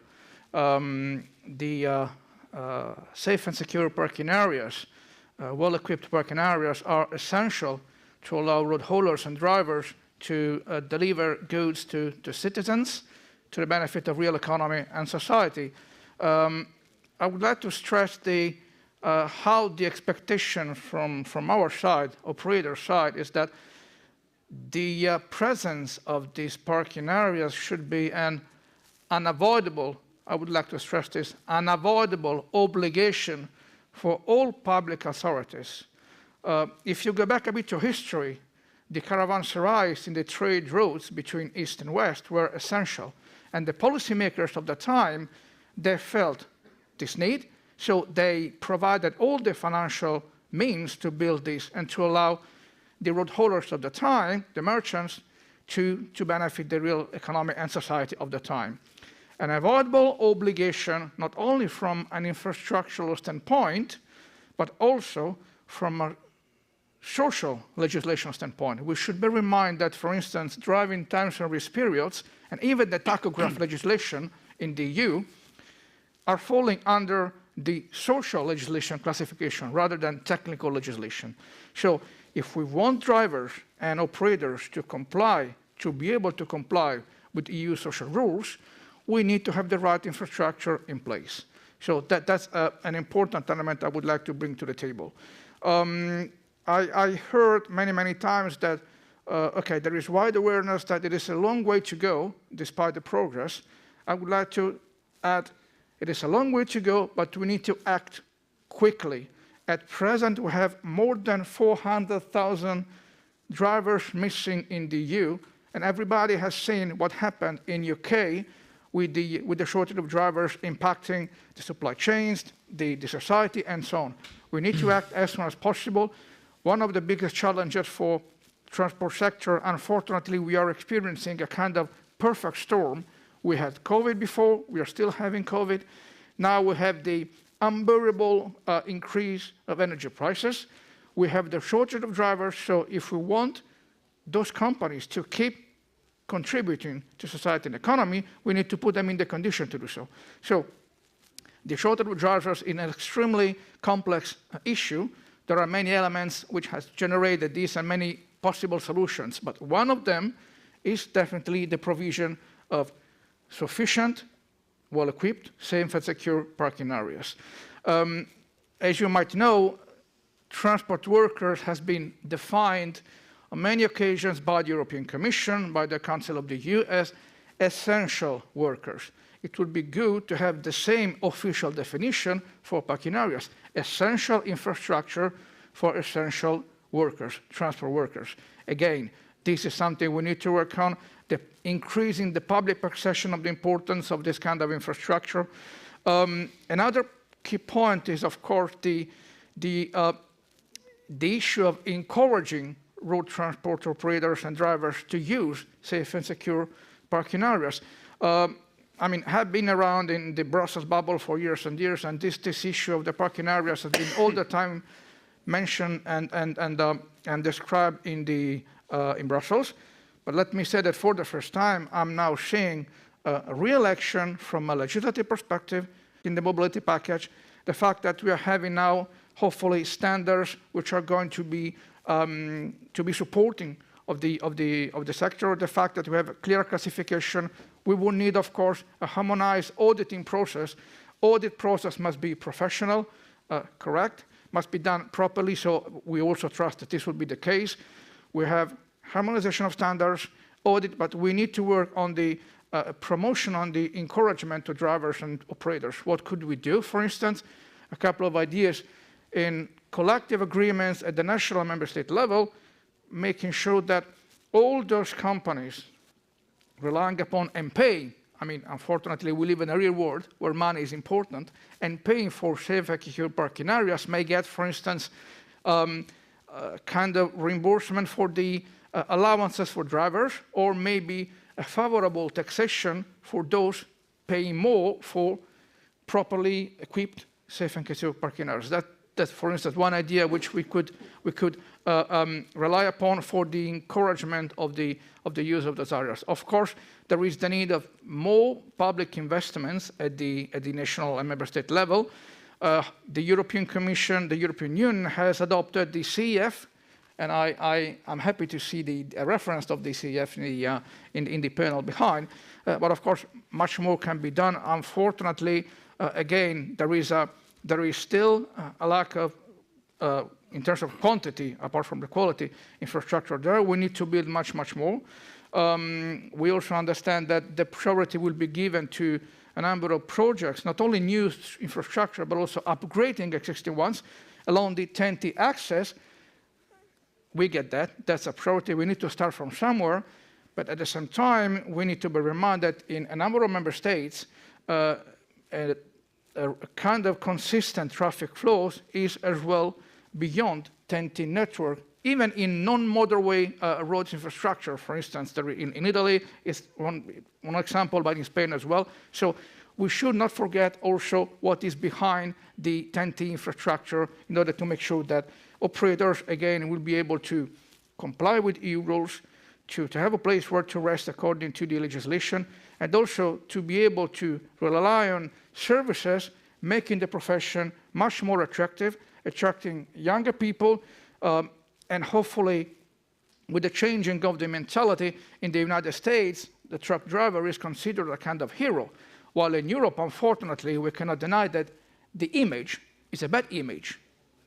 I mean, in most of the EU member states, it is not a good image. So you stay away from your families from weeks and weeks. It is very complicated. Again, let's start also from the changing of the image of the transporter, of the driver, to make sure that those folks will be proud to act as heroes for the society and real economy. So these are just a couple of thoughts from our side, but I will be happy then to elaborate more on this and any other elements. Thank you. Thank you very much, Mr. Di Gioia. Y para cerrar este primer turno de intervenciones, le cedemos la... And to close this first round, we hand the floor now to Mr. Dirk Penas from Espog, who has a very meaningful vision of the safe and secure parkings. I was thinking they let nothing over for me to say. They're really good, really. And I think we're sitting aligned on what we want. We see in the past, and it's a little bit pity, that we need demands and have problems to looking for solutions. And there, when we're going back, we have to fight to implement parkings. But when you're seeing now, with the Delegate Act is going to be published end of this month, we have a huge step in the future. But it's just, and I think also we're hearing all the needs from everybody. Connectivity, sustainable, safe, secure, everything. The Commission did a great job supporting us. The CEF is increasing from 50 million in 2015 to around 60 in 19, and now 750 for the next 3 years, 21, 23, 23. So it's a good thing. It means they are political high at the agenda, like Ines said before. Also, the market. I think it was not ever before, that everybody stand with the noses in the same directions, that the needs are there for every other issues, but insurance companies need it. Unions need it, lorry companies, shippers, producers, they have all the same needs. The only thing is what we need, that those guys who ask the demand, let it fly. And we have to do the practical implementation. And there nobody can hide, say, and take their responsibility, everybody for themselves, to implement those parkings. And parkings is more than a parking. The name is wrong. It's completely wrong. It's out of time. It's a service hub. And different kind of service that you can giving. Electrical driving we hear.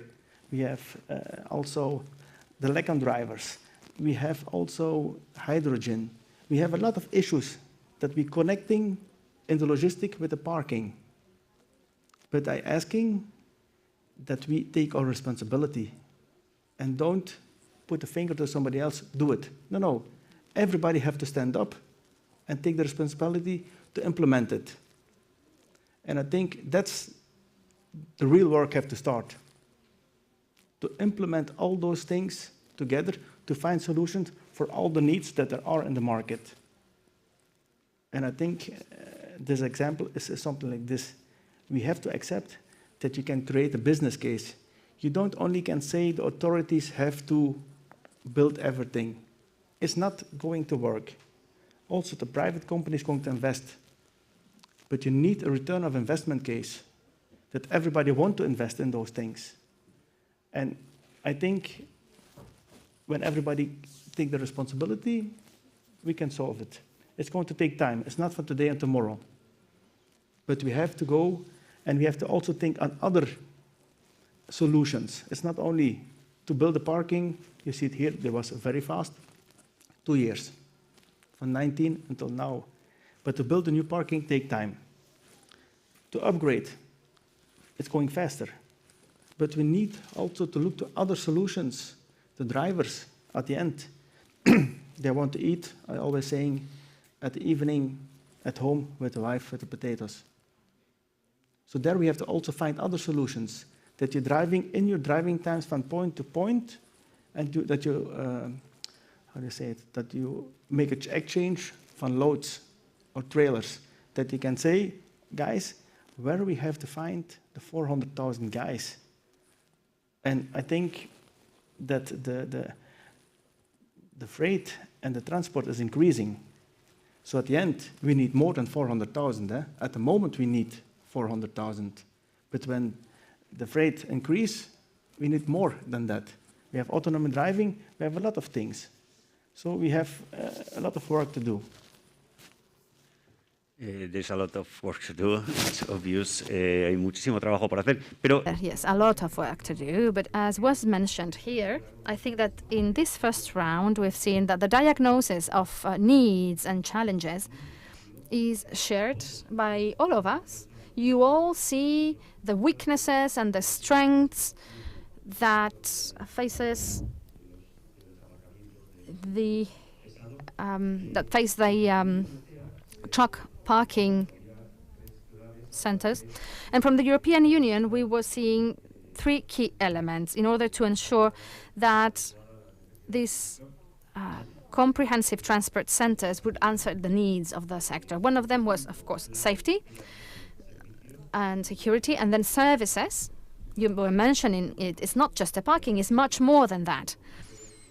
So that haulers have a good service according to the real needs. And a third pillar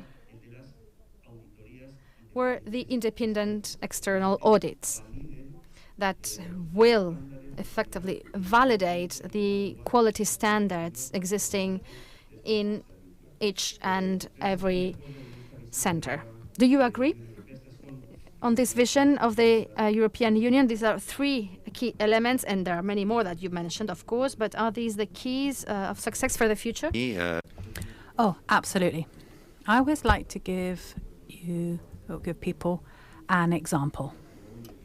If I'm going on a trip, I have my own human characteristics, I have my own needs for services, and when I choose a hotel, those characteristics come into play. If I'm out all day going to meetings and at 6 o'clock or 7 o'clock in the afternoon I finish, you just have a very, very small space in which you have to sleep in.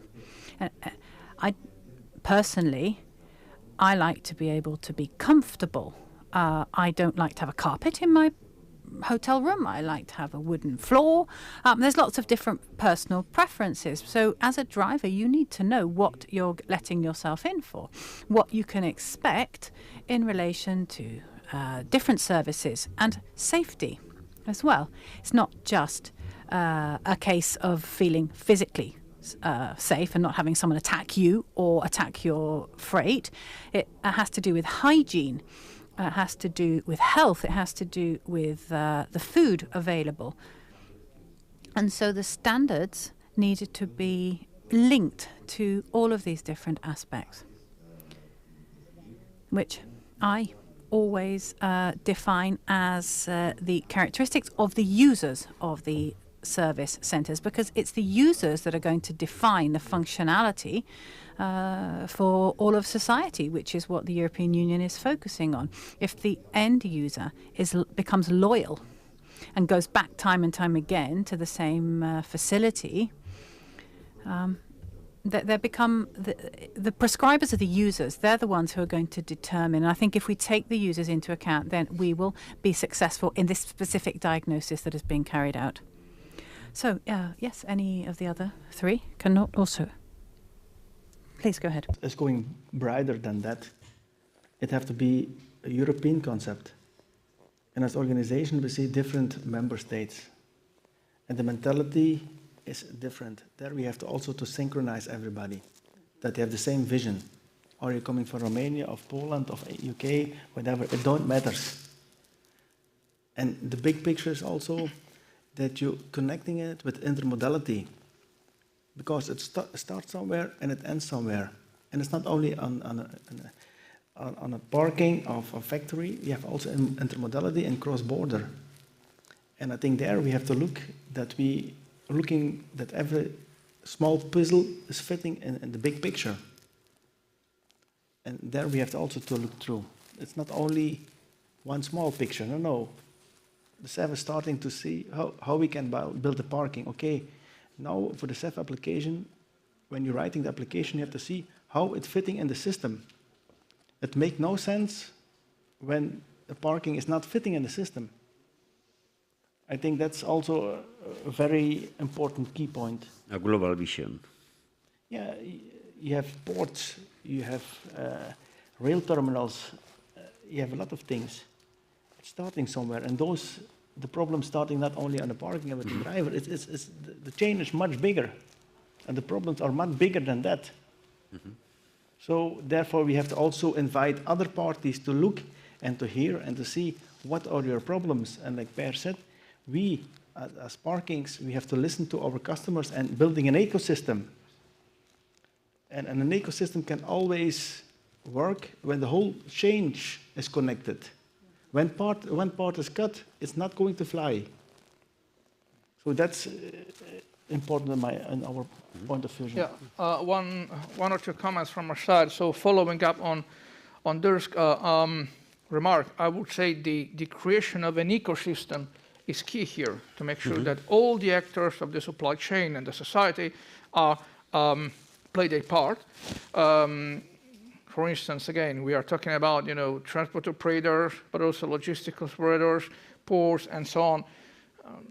Thinking about the logistic settlements, for instance, when the public authority works on granting a permit, a construction permit, it would be good to check whether any application for construction of a new area from public, but also private sector, because actually we think all the time about the public hand, as Adam Smith used to say, but actually, let's also not forget the private hand, okay? So when there is an application for constructing or maybe upgrading, I don't know, in dry ports, in general logistics hub, etc., those in charge of granting the permit should check whether the parking areas or safe and secure parking areas have been taken into consideration by the entity applying for construction or refurbishment or upgrade. Another comment is on the smart infrastructure. We are really at a turning point here. So the transport sector is going to change completely. So we should in the future forget about the classical driver just turning a wheel and that's it. No, he has to become extremely skilled on IT, digital technologies, and so on. We have seen that now under the new mobility package, in particular, a number of provisions like check on cabotage or the new posting of drivers directive, what was basically impossible 10 years ago. And many years ago, I was also training police forces in a number of countries. The reply was always the same. I cannot check, I cannot enforce, it's impossible. Now, with the new technologies, which have a kind of almost zero cost, you can do a lot of new things. You can check, you can enforce the rules, and that's the same for the infrastructure. So smart trucks, smart operators, smart infrastructure, in a constant dialogue to make sure that eventually all the results and objectives will be achieved at the European level, not only at the EU member state level. Final comment, of course, on the environmental side.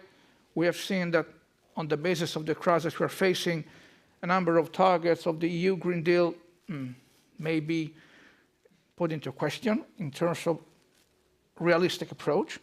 Of course, there is a chance for the parking areas to support the transition in hosting a number of alternative fuels infrastructure, which ones it is still to be checked, again, on the basis of, number one, the users. There were some figures from ASEA, the European Organization of Manufacturers, which were published a couple of days ago. In 2021, 90% of the new trucks, not old trucks, immatriculated, were diesel. 0.5% electric, the rest alternative fuels, LNG and so on. So when I read the timelines 2025 for the ETS proposal, well, let's be realistic here, quite frankly. We all are supporting the environmental goals, but we have to be realistic and make sure that the operators will be players and not victims of the transition. And of course, the safety is very important. I read some time ago that in Canada, in the US, there have been some shootings in parking areas. They're still struggling to understand how to work on standards, how to work on enjoying the possibility to have great services in the parking areas, how to involve all the actors of the supply chain. So I think that here in the EU, we have made a lot of progress compared to other regions in the world. But again, 50% of the cargo theft happened in parking areas. So again, that's another thing we need to focus on. Mr. Pernas. I think that one of the challenges that we have as a company in terms of the development of secure truck parking areas is obviously the whole planning process, the planning application process. And has already been mentioned, unfortunately, whilst trucks and their drivers we all rely on, there is generally a reluctance out in the wider community to have a truck parking area developed on people's doorsteps.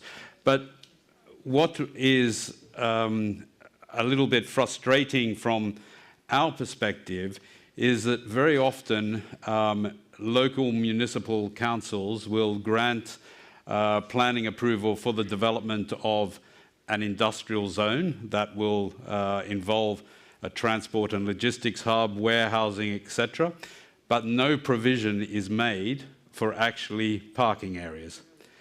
And so we as a company, if we wish to move into that industrial zone, we are competing in terms of acquisition of the land with warehouse logistics companies that are able to pay a lot more for that land because actually the return in the transport and logistics business is better than potentially within the secure truck parking sector. So we will, in any battle to acquire a plot of land, we are always going to lose out to warehousing, transport and logistics. So there, it's a case of trying to encourage municipalities to make sure that they put aside for a piece of land for the use of secure truck parking facilities. Because if you drive along any motorway in Europe, you see these huge industrial parks with warehouses and warehouses and warehouses, and do you see very many secure truck parking areas amongst them? No, you don't. So this is a key thing that I think perhaps the European Union has a role to play in terms of cascading, let's call it pressure, down onto the member states and for the member states to then cascade down onto local municipalities, because obviously that's generally where the planning tends to sit. So that's one key issue that we face in developing secure truck parking areas, and we are not alone in facing that amongst truck parking operators. The second thing is that I'd like to mention, is picking up on a point earlier, is that operating a truck parking area is not a sort of a static type of operation.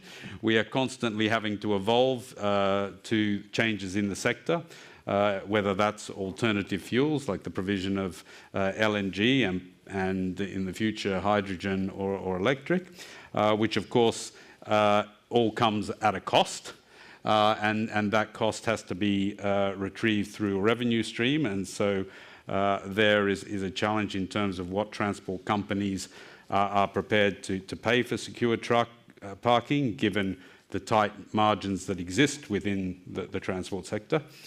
And one of the impacts that we've actually already seen, at least in Calais, from the mobility package, is the increase in trailer exchanges. So whereas several years ago, trucks would arrive at the facility, would park, have their rest, and then leave, tractor and trailer. Now we have an increased number of trailer swaps, and that gives us a challenge as a truck parking operator in how to deal with that. And that is a particular issue, I think, that is going to become more prevalent as transport companies try to deal with the requirements of the mobility package. And that also has to be taken into account by truck parking operators in their operations, particularly from a technical point of view, where you have one tractor arriving with one trailer, and then another tractor unit is coming in the following day or the following week to pick up that trailer, and so you have this constant mix and matching, and that's quite a challenge, and that's something that we continue to deal with, and it gets back to data and information, of course. Thank you very much, Mr. Matten. El señor Penas. Sí, nada. Yo creo que Yes, I would like to talk about the following. The added value of the product in the bay when production is finished is zero. There's been design, technology, science, everything that is the entire value chain. So the way in which this added value is transformed until we consume it, all of this has to do with mobility. I'm not talking about transport, I'm talking about mobility. And I'm talking about people's mobility as well. We have to sometimes move, we have to travel somewhere in order to carry out our professional activities. So if we don't go there, we won't be able to work properly often. So the question is, what's the worth of this conveyor belt, if you like it, this mechanism by which we convey and transfer the added value of objects and merchandise? And I think that we haven't calculated this well, and I think we really need to start calculating this value properly. And this has to do with the general idea and vision of the transport system as a polluter, as the cause of traffic jams, etc. As users of the roads, we don't want lorries on the road, but we want to have products in our house. It's a bit of a double standard. I think we need to really start doing things well right from the very beginning. Además que, a mi entender, engloba problemas que van más allá de lo que es el medio. Yes, and I think it's very important because it goes beyond transport, what you said. The 21st century started with this big crisis in 2008, and then we've lived through other crises, a climate crisis, which is having a direct impact on us, and it's actually one of the challenges we've mentioned today, how to accelerate also other mechanisms that can help recharge batteries in a more ecological way, finding a balance between consumption and care for the environment. Then we have the Brexit, which also had a direct impact and still has it, at least as far as freight transport is concerned. And then we have the pandemic and a geopolitical factor that's paramount, Ukraine's invasion by Russia. All these factors are significant. They're different, but they all impact our sector.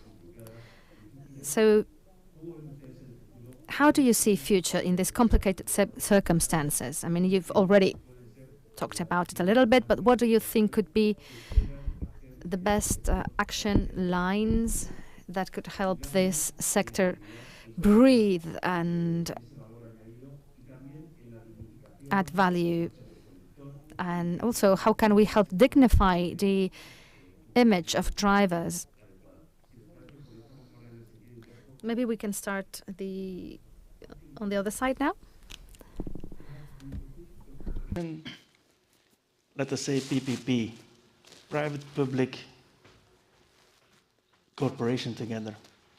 Because not only the market can do it, we need also the authorities to have a vision and to helping them with prevention, with repression, with the whole system. But there, the authorities have also the obligation to helping there. And I think what's happening in Europe and the Commission, they see the picture.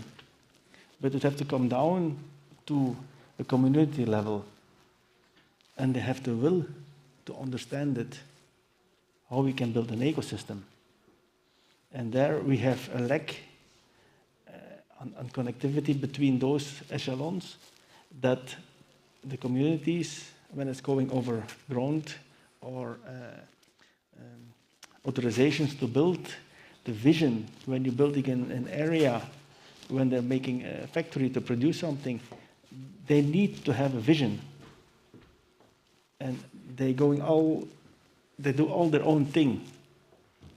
But now you're seeing it with the standards, when they're coming back to the parkings, that the member states starting to ask questions, and also the MEPs starting to have questions. It's there. They say, what we have in Spain. Last week we had the Spanish MEPs. Where are the parkings in Spain? Are they certified? Which level is this? So it is on the radar. But I think the only thing to solve those problems is to have a good communication between all the layers. And it's going up, down, but also bright. And that's the only point when we have a good communication and you listen to somebody. It's not always to say what you want, but also to listen what the needs are. Then I think we can go step by step with the solution. It's not coming, it's a long project, it's not going to in 5 years. Don't believe those things. But I think it's changing very, very hard. And like Marco also said, the supply chain is going to look totally different in 5 years. And the thing with the pandemic, you're seeing it's accelerate very fast. And it's not stop anymore at the moment. It's going faster and faster and faster. It's also good things that you can realize very fast. Also with the connectivity. Before it was not doable to talk about those things, but now they see the needs. But I think the communication between all the layers, from down and from left to the right, that's the only key. It's clear. Sergio, yeah. Well, indeed, the approach should be forward-looking. We all know that sooner or later, completely automated trucks and cars will be there. My son, he's 5 years old, so I'm sure 100% that when he will be my age, he will just give an order by voice to the car, and the car will basically drive him from Brussels to Rome to San Sebastian, Donostia, whatever. But prior to that, and before this will happen, we will still need to rely upon human beings, and human beings that have needs, okay? And these needs must be met, in our case, by parking areas. I think, correct me if I'm wrong, that nobody should think about hospitals. If you have an hospital in town, that's fine. If you don't have, same thing, no problem. No, I mean, we should change the way of thinking and the perception of parking areas, coming back to my previous point, as something which is essential to the real economy and society. Ecosystem, again, it's a matter of understanding how to make sure that operators and drivers will have to comply. Unfortunately, the situation is very bad in Europe, so we don't know how it will go in the next months, maybe years. So again, some kind of opportunities for, I don't know, involving other players like insurance companies, making sure that they may grant a kind of differentiated, incentivized fee for those companies stopping and having the drivers staying in a safe and secure and equipped parking area. That's another example of how we could involve the public and the private sector as well, both of them. Yes. And I think one area where we can certainly move things forward perhaps more quickly is this greater communication between the different stakeholders. So we talked about earlier on the presentation about 2024, 25, the tipping point on electrical vehicles and so forth. For us as a truck parking operator, it's important to know what infrastructure we need to have in place when we get to that tipping point. And so there I feel that, and I know that SBORG is already trying to move forward on this in terms of greater communication with the truck manufacturers, trying to understand what is it that they are going to need.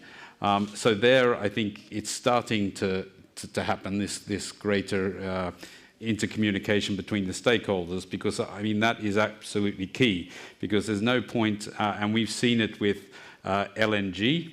It was the classic chicken and egg scenario where the transport companies were not buying LNG trucks because there was no LNG fueling facilities, and people were not building LNG facilities because there were no LNG trucks. And we're going to be in exactly the same position with electric and with hydrogen. So, we need to try and coordinate it so that when we get to that tipping point, the electric trucks, for example, are being manufactured, but the charging points are in place as well. So, and that's a big challenge, particularly during that initial transition phase from one, let's call it fuel, to another. So, for me, one of the key things is greater communication between all of the stakeholders in the whole process of getting goods from point A to point B. And we're moving forward on that, but there's still, I think, a lot of work to be done.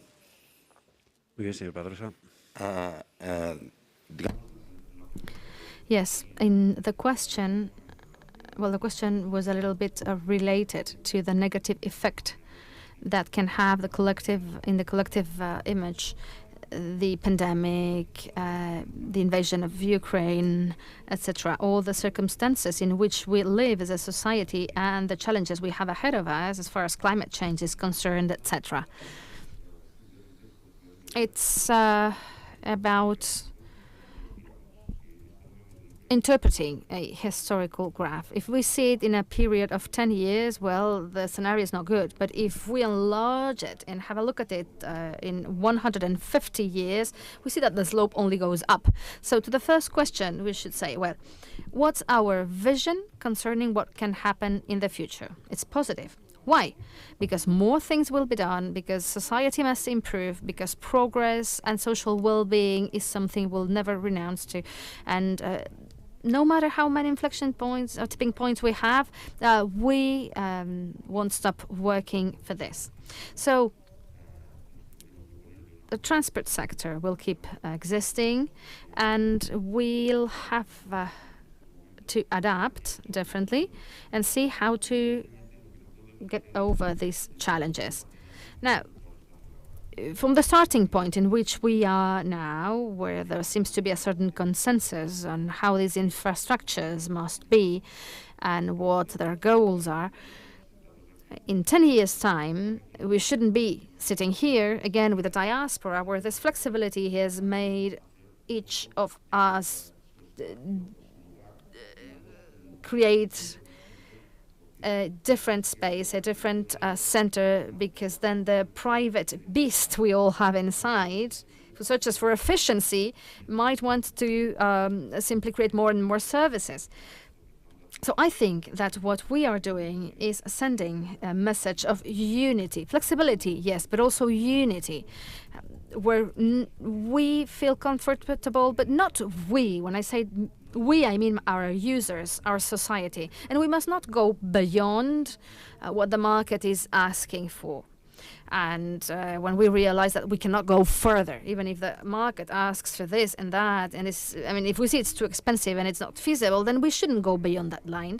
And flexibility must always be in favor of intelligence, digitalization, decarbonization, improvement of the environment, and above all, the improvement of the image of this part of the chain. Because if we don't do that, then the problem is that in 2 years' time or in 10 years' time, we'll be sitting here again saying, like a colleague said before, that planning doesn't absorb this kind of infrastructure. The square meter we use is very different. It's return is, and I'm talking about a financial return, not financial and social, is less than a square meter of pallets in a warehouse. So that means that we should set a standardization, harmonization example, saying there must be X square meters for safe parkings related to the industrial spaces or factories that are around. And that's linked to the European Union, because this legislation is quite often in hands of communities, of cities.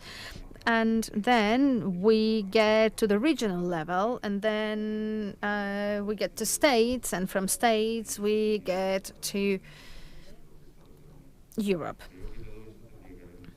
So there should be an umbrella, a framework that would set a ratio of logistic square meter for safe parkings related to, in relationship to the logistic square meters and the factories around and so on and so forth. Otherwise, if we don't do that, we'll be here in a few years' time talking about what we've done to survive, but not to improve things for society.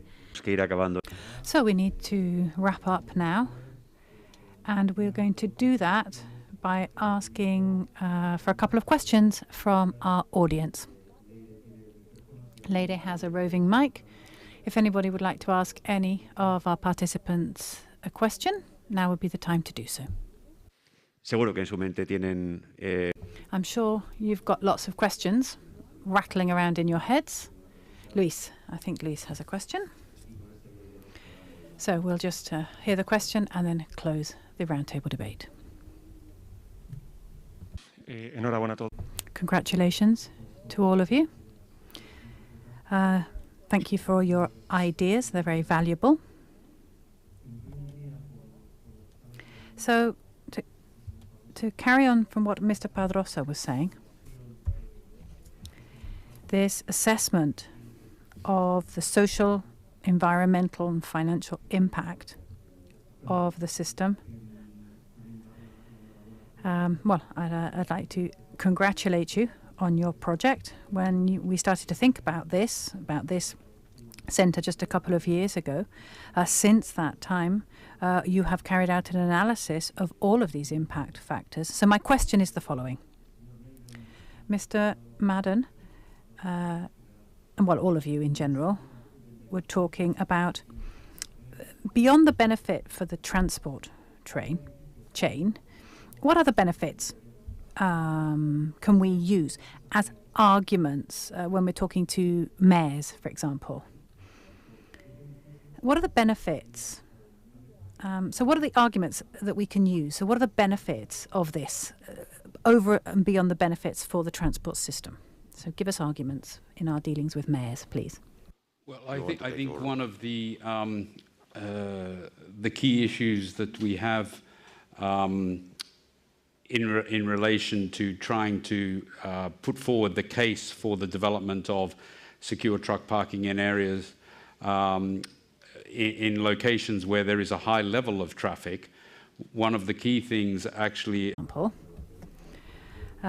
you have to talk about feasibility, how it's going to affect green areas, what it's going to mean for the municipality in the midterm, in the long term, what the benefits are, what the profits are going to be. And this is something that there's something that isn't really paid much attention to, and that's the facilities. So there are some areas of the plot that are for equipment, facilities, and they can't be used for private means. And I think we all agree here that we are a public service. And of course, as a public service, then the returns that we achieve are social returns. And I think that's the key. You need to say to the mayor, isn't this a public service? Are you not in a cross-border area? Do you not have a major industrial area in your municipality? Why can't we use this particular area? Would you, I don't know, set up a slaughterhouse? You wouldn't have any trouble building a slaughterhouse, but why can't you give the same permission for a truck park? And I think this is what you're getting at here. I think that if we look at different facilities, then the use of different industrial areas, for example, that only 15% of the capacity have actually been fulfilled. And we're talking about industrial parks. They're underused, these industrial parks. Often because the vision of the municipality has been very short-term, and they don't take into account different circumstances that they should have taken into account. So only 15% of all the industrial parks, or the space inside industrial parks, is actually used. Now, that's not acceptable. Why not take part of those and turn it into a place where merchandise and freight and people can be exchanged? Because this is going to benefit your community, and it's going to improve society. And if you do it properly, and if you don't do it properly, then in fact this is going to have a negative impact. So I think that would be the message that I would be trying to convey. In your work, I would say to them, you have a major impact. So in fact, it's a win-win situation. So with these messages, I think we can close. Sorry, somebody is speaking, but they don't have the microphone. So to help us, I'm also very grateful to all the ideas that you've been talking about. And the economic, financial side of things is usually a very difficult issue to tackle when we're talking about transport. But anyway, I would encourage you in the new regulation, which is a review of the old one, I would say there are some new things that we've introduced, and they're important with regard to what you're talking about here. First of all, it has to do with the obligation of actually having a car park every 100 kilometers in the corridors. But there's also something else that's new. It's been very complicated as well because of the subsidiarity principle, but that has to do with urban nodes. Usually, these infrastructures, or the corridors, they're sort of in the middle of a wasteland. They're in a void because they never actually end up being cities. But now we have to have these infrastructures closer to cities with all the complexity that this entails. So when we're arguing, or we're trying to convince mayors, we can say you need to have, in fact, in the new regulation, if you're building houses, you also have to take into account parking spaces. Well, the same thing can be said for industrial sites. And you can talk to mayors about the possibility of enriching their municipalities by being the last mile. And now with the pandemic, this is becoming more important. You can talk to them about the logistics of the last mile and all of the impact that this is going to have on the road network and the distribution network. And then the data side of things, which is fundamental. I think that's the gold of the future. A hub such as this one, which is very flexible. It's been all experience, thanks to the experience, it's very, very flexible. In Europe, we've been talking about the Marco Polo project. And all of a sudden, we found that what we had proposed was only actually successful in Italy and Spain. Because they found a different way forward. The private sector gave us a lesson about how Marco Polo should, in fact, function. We were working with consultants, etc., but you're always missing something, and often we fail to take into account the experience of the private sector.